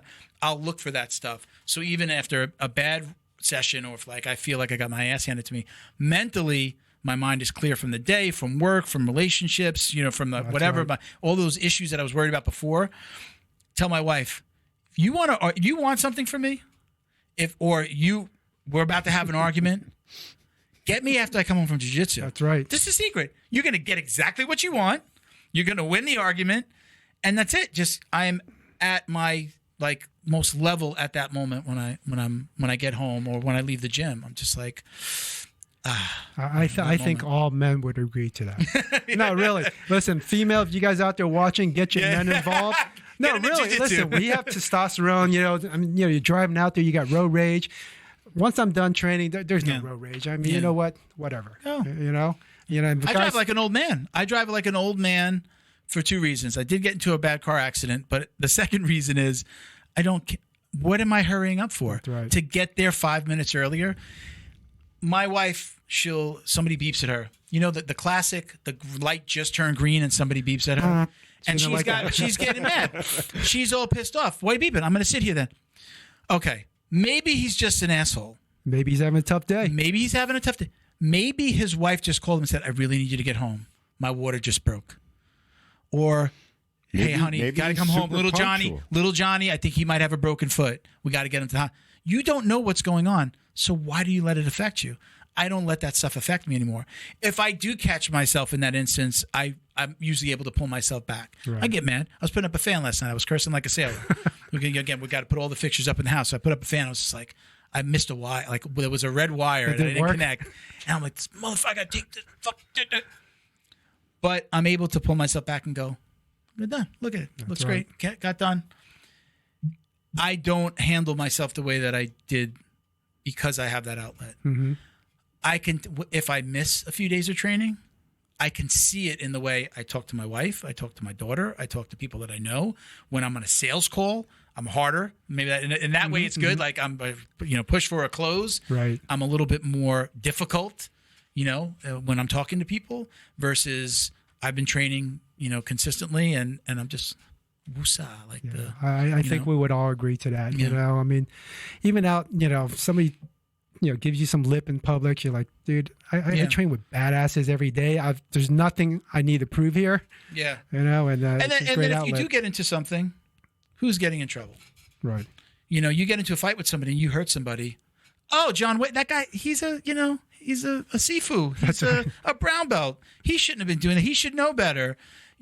And you could potentially hurt somebody, even if it was you just protecting yourself. So first thing, I'm like, again, I said this before, I think. I don't know if we were recording yet. There's a problem over there. I'm all the way over there. I'm taking my dad's advice when I was a kid. If they're screwing around over there, I'm over there. When I used to be like, there was a problem there, Let me get out with the problem. Let me see what's going on. See what's going on. I was right there, right in the mix, and got myself into trouble here and there. Me and my friends used to go out when I was in New York before I trained, and we used to go out and be like, let's get into a fight tonight. And we would start stuff. We would just start stuff just to be idiots. He's from New York. New York. He's from New York. I'm from Long Island. Even tougher people here in New York, Queens. they think New York City. I'm from Long Island. I tell people this all. There were deer running through my backyard when I was a kid.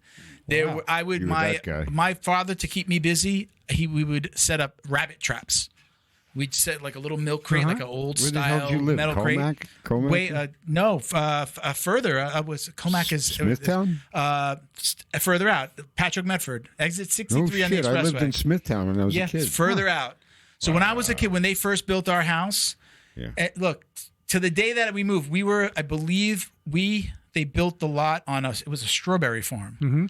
And even when I got older, like when I would mow the lawn, every once in a while I'd see like a little patch of like really tiny strawberries coming out. Wow. So you literally lived on strawberry fields. He did. I swear to God. So this is the truth. Before all the lots got taken, I would catch rabbits or put little vegetables in a thing, and I would just sit there waiting to pull the little string and catch a rabbit. Wow. So yeah. It's not from New York City. My parents were from New York City. I was a year old when they moved to Long Island. So when people say, "Oh, he's from New York," right, I'm like, not really from New York. I was from basically back then. People from the city would call us hicks, basically. So it's like we get into hick trouble. Go out to a bar, be stupid. Drive drunk. Do really stupid things. Hillbilly. Yeah, a Long Island hillbilly. Yeah. Now it's not the same. Now it's all congested. And I don't even go back. They still do the rabbit thing, trapping rabbits the same way. Yeah. Only it's in Queens now. That's how I caught my first girlfriend too. It was a little trap there. We used to run after rabbits in the park in Queens. All right, so the last question now. Again, I know you've answered this, but for the people, you know the question that I have to ask. Do you know the question? Do you remember our final I question? remember. Tell the people, do you wash your gi belt, your jiu-jitsu belt? This is 100% honest, okay? After we spoke last time, I started washing my belt. You didn't wash your belt last time? Did you say no last time? I did. I don't. Nobody taught me to wash my belt. Oh, shit. But I do wash my belt now. Everybody. So, but listen, the belt's a lot harder now when you wash it. It's normal? It's hard. Well, yeah. Well, you're not drying it, right? If you dry it, it'll. I don't dry because I don't dry my gi or my belt. My A3 would be an A2, an A1 when I'm done with it. I wash it. Yeah. It's just it got completely wet and it gets a little hard. Okay. I do. Thanks to you guys. Thanks for teaching me that. And make me feel bad. We asked Wagner that question on the last episode. Awesome episode. I love Wagner. It was great. I've listened to the episode a couple of times. You were enlightened. I was, embarrassed. Enlightened and embarrassed. That he was like, you don't wash your belt. Why do you wash? You don't wash your belt. And he gave me his reasons why. That I guess from an old school perspective, and even as a coach, the wearing of the belt, the fading of the color. He can, as a coach, look at somebody and be like, okay, I can see how much he's been training. Now, people never explained it to me that way. When you wash it, it looks like we train more? It looks, because it fades. It fades and it wears and it looks like. Yep. But I guess he says that actually goes back to way back, I think maybe even to Brazil, where somebody would wash their belt to make it look like they had been training more. But I said, I'm not doing it for that. I never even considered that. And my coach knows who I am. I mean, he knows when I've been there and he knows when I haven't. Right. So I'm not doing it to pull the wool over anybody's eyes. So he gave, from a coach's perspective, he gave it no, you don't do, he was like, no, I was just like, wow, I feel uncomfortable now. He's like wrong right here. Question. He's like right here. I was just like, I'm very uncomfortable. I think I told him. So I answered my biggest regret question. I told my biggest regret. I go, my biggest regret was telling you that I don't wash my belt. That's right. That I wash my belt. I mean, so I'm not washing my belt anymore. I told him. Completely for sanitary purposes. It's just always, nobody told me not to, and then I would hear the jokes about oh, you're washing off the technique. Nobody said, hey, you're trying to fade it to nobody ever told me that. That's if you have cheat notes on the back with little technique notes, and then you're washing off the technique. Yeah, a little cheat sheet. I never looked at it like that. But when he said, I get it, and I did tell him, I said, look, he knows Felipe, right? They're both fight sports. I said, Felipe knows when I'm training and when I'm not. And, smaller class. I mean, he's grown, but smaller classes. He knows my technique and what I'm good at and what I suck at. Right. There's an intimacy there, and he's the coach, and he's training too. He's not in an office while other people are training. Where take nothing away from anybody who does that, but he's always, at least for the adults, he's always training. The adults class, I think he trains every class actually, unless he's away. And then it's his wife, who's a black belt, who's a 3-stripe black belt as well. So there's no getting away from it. You know how much I've trained. That's so right. Does Felipe wash his belt? So funny story.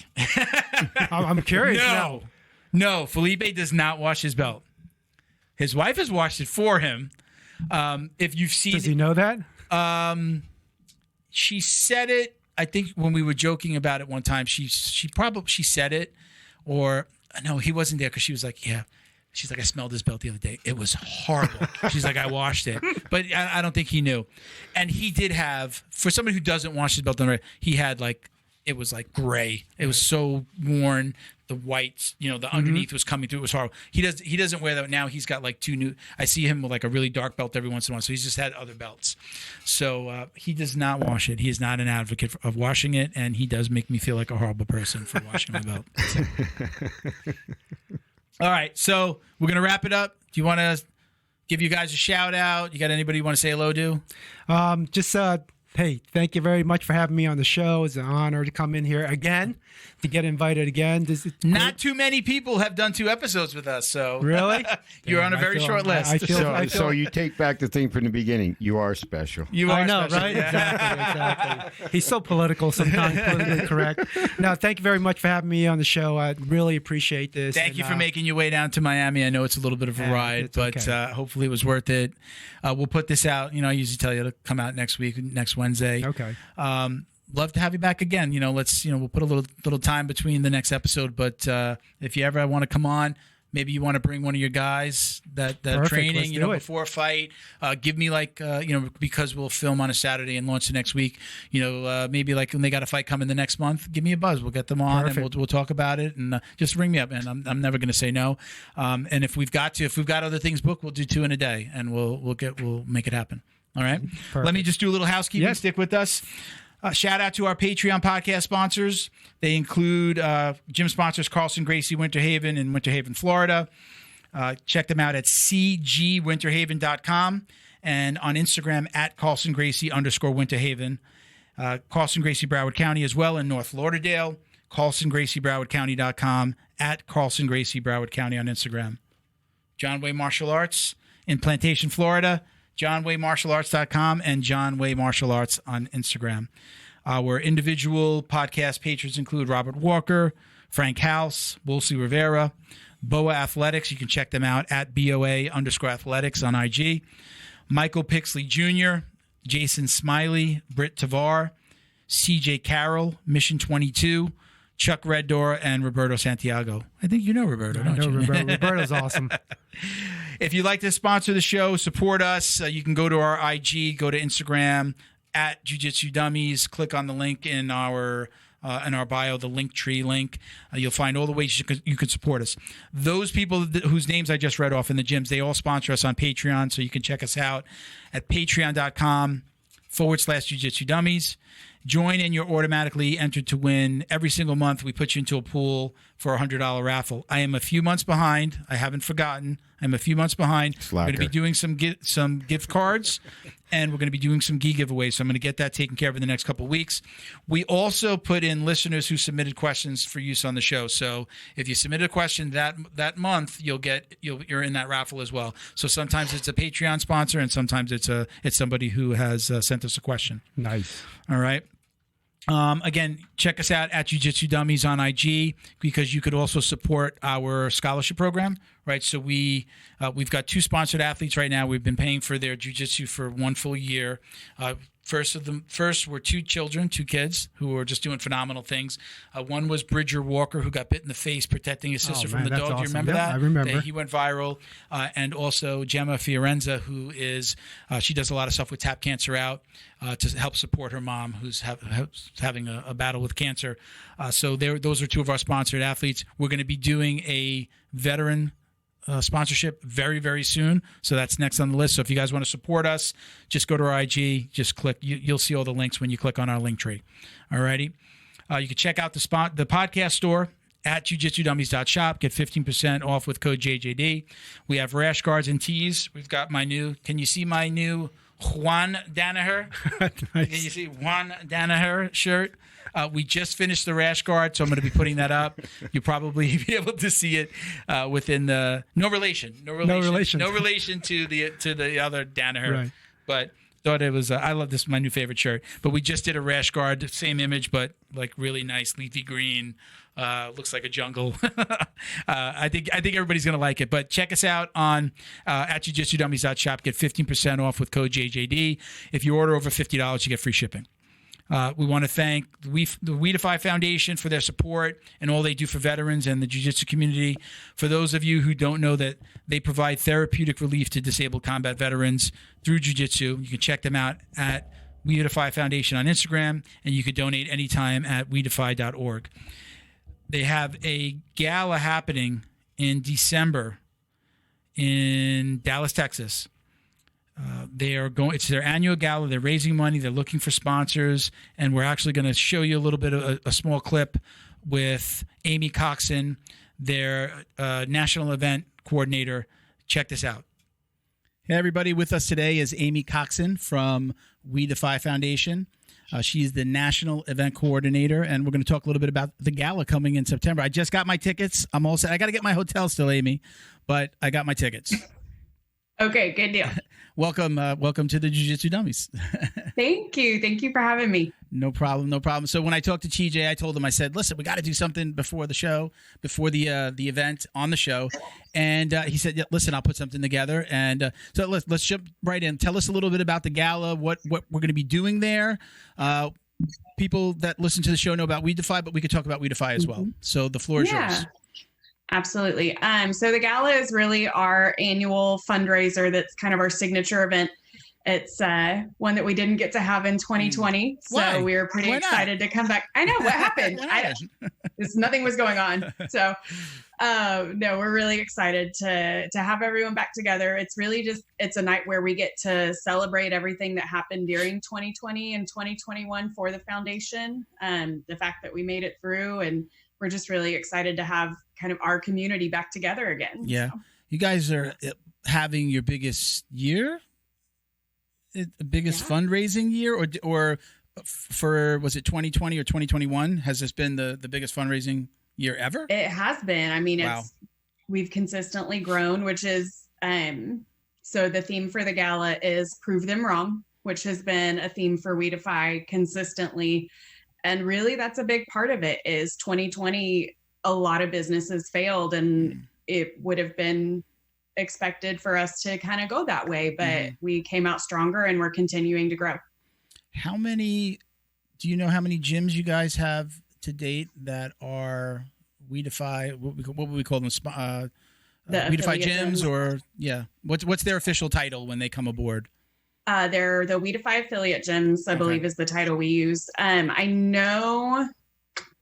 do not know the exact number as of right now. I want to say it's between like 250 and 300. So it's a lot. All right. So what are we going to be doing at the gala? You tell me about kind of the layout of the gala, the timing of what's going to happen when we're there. Yeah, absolutely. So it's going to be a full weekend of events. We'll have a Friday night open mat for people who are traveling in. Y'all are welcome to join. It'll be in the Dallas area. So we'll also have a Saturday morning open mat. So lots of jiu-jitsu over the weekend. And then Saturday night, we all get dressed up. We won't recognize each other. It'll be great. But we'll have a cocktail hour. There's a full dinner. But really the program, we're going to have some videos that our team has been working really hard to put together. really telling the stories of our veteran athletes, some of them who have been through the program and are now ambassadors for us. And it's really cool to see them come full circle and share their stories with other people. We'll have a keynote speaker. It'll just be a really great night. I'm excited for it. So now people can still get tickets for the event on the website, right? Yes. redefyfoundation.org. Yes. If they went up to $25, no big deal, right? It was $125 if you got them before the end of July. Now it's $150, right? It is. We are a little over 80% full, so tickets are going fast. So yeah. Wow. if you want to come, please buy them early. Like I said, I got my tickets. I'll be coming with my wife. I'm really excited. Good. She's all she's excited to buy a dress, so that's the thing that she says. She's not excited about the event. With jiu-jitsu, whatever. She just wants to buy her dress. So, okay, so let's talk about any companies out there that would like to sponsor, right? We have two ways. They can sponsor the gala, just do a regular sponsorship, or they can become a silent auction partner, right? Is that basically the two ways, right? So let's talk a little bit about more about that. How can they reach out to you guys? Any suggestions on like things that you'd like to have featured or companies out there? Let's, again, this is the time. Yeah, absolutely. So I'll start with our sponsors. So with our sponsorship packages, there are some different benefit levels. Those are as well on the website on the wedefyfoundation.org under our gala page. You can find a way to become a silent auction donor or a sponsor. Okay. So with our sponsors, those are straight donations, but we will also have a benefit package for each level. With the silent auction, those are going to be items where people can bid on whatever you're donating to help raise more money for our veterans. Okay. So we've got everything from hotel stays to restaurant gift cards. I am pretty sure we have some brass knuckles in there. We have, it's Texas. Yeah. So we've got Dale Bonney, one of our ambassadors, made this incredible skateboard that's a custom We Defy skateboard. DB skateboards. We've done something with him. We did some rings. Yes. We did a giveaway with him. Did you? Yeah. There's going to be a Jiu Jitsu Dummies gift card. Yes. That's in there as well. That's in the silent auction. So let's break some news. So we were going to do 500. Let's make it 1,000. So put us down for $1,000 gift card to the website. And thank you. Yeah. So let's try to contribute a little bit more. And anything else we could do to help, obviously, just ask, please. Absolutely. So, lots of jiu-jitsu.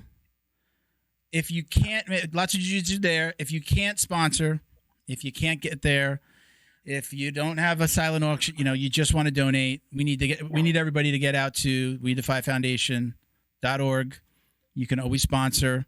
I know on like Facebook and Instagram, you could do a recurring donation. So if it's like, well, I don't feel, sometimes people feel like, well, I can only do a couple of dollars now. It's not worth it. Or I'll do it when I have, you can set up a recurring donation, correct? So you can do $5 a month and it'll just come out of your card or your bank account, right? That's a good way for people to do things, right? Absolutely. Yeah, no, everything adds up for this, all of our costs and everything. So you may not think it's a large amount or that it's helpful, but it all adds up and it all really helps us keep the money going towards our veterans. So. Well, that's awesome. That's awesome. So we're going to get back with our guest, John Way, in just a second. But I really appreciate you coming on and doing this. And let's, next time or next gala or next time you have an event, we got to plan it a little bit earlier and have you come on and we'll do a whole episode with yourself or, any of the crew that you want to bring on. We've done it a few times. And if you guys are ever in Miami, I keep on telling all the guys this, we'd love to have you guys come into the studio. So if we want to plan that out and make it a trip, or if you've got an event going on in South Florida, come into the studio. It's a lot more fun that way. That sounds great. All right. Awesome. All right, Amy, thank you for joining us. We're going to get back to the show. Take care. Thank you so much. Bye-bye. Welcome back, guys. I hope that you can support. Go check them out. If you can't get out to the gala, go ahead and donate online. Go to wedefyfoundation.org. And, you could do something like donate $5 a month and just do a recurring donation. All right. Last but not least, again, Fight Back CBD. Get 20% off your CBD order at fightbackcbd.com with code JJD. Again, I'm Milton, Uncle Milty BJJ on IG. John Way Martial Arts. What's your IG? John Way _official. And what's the gym's IG? John Way Martial Arts. Oh, there you go. That's okay. All right, everybody. Thank you for listening. John, thank you for coming out. Us. Doo, doo, doo.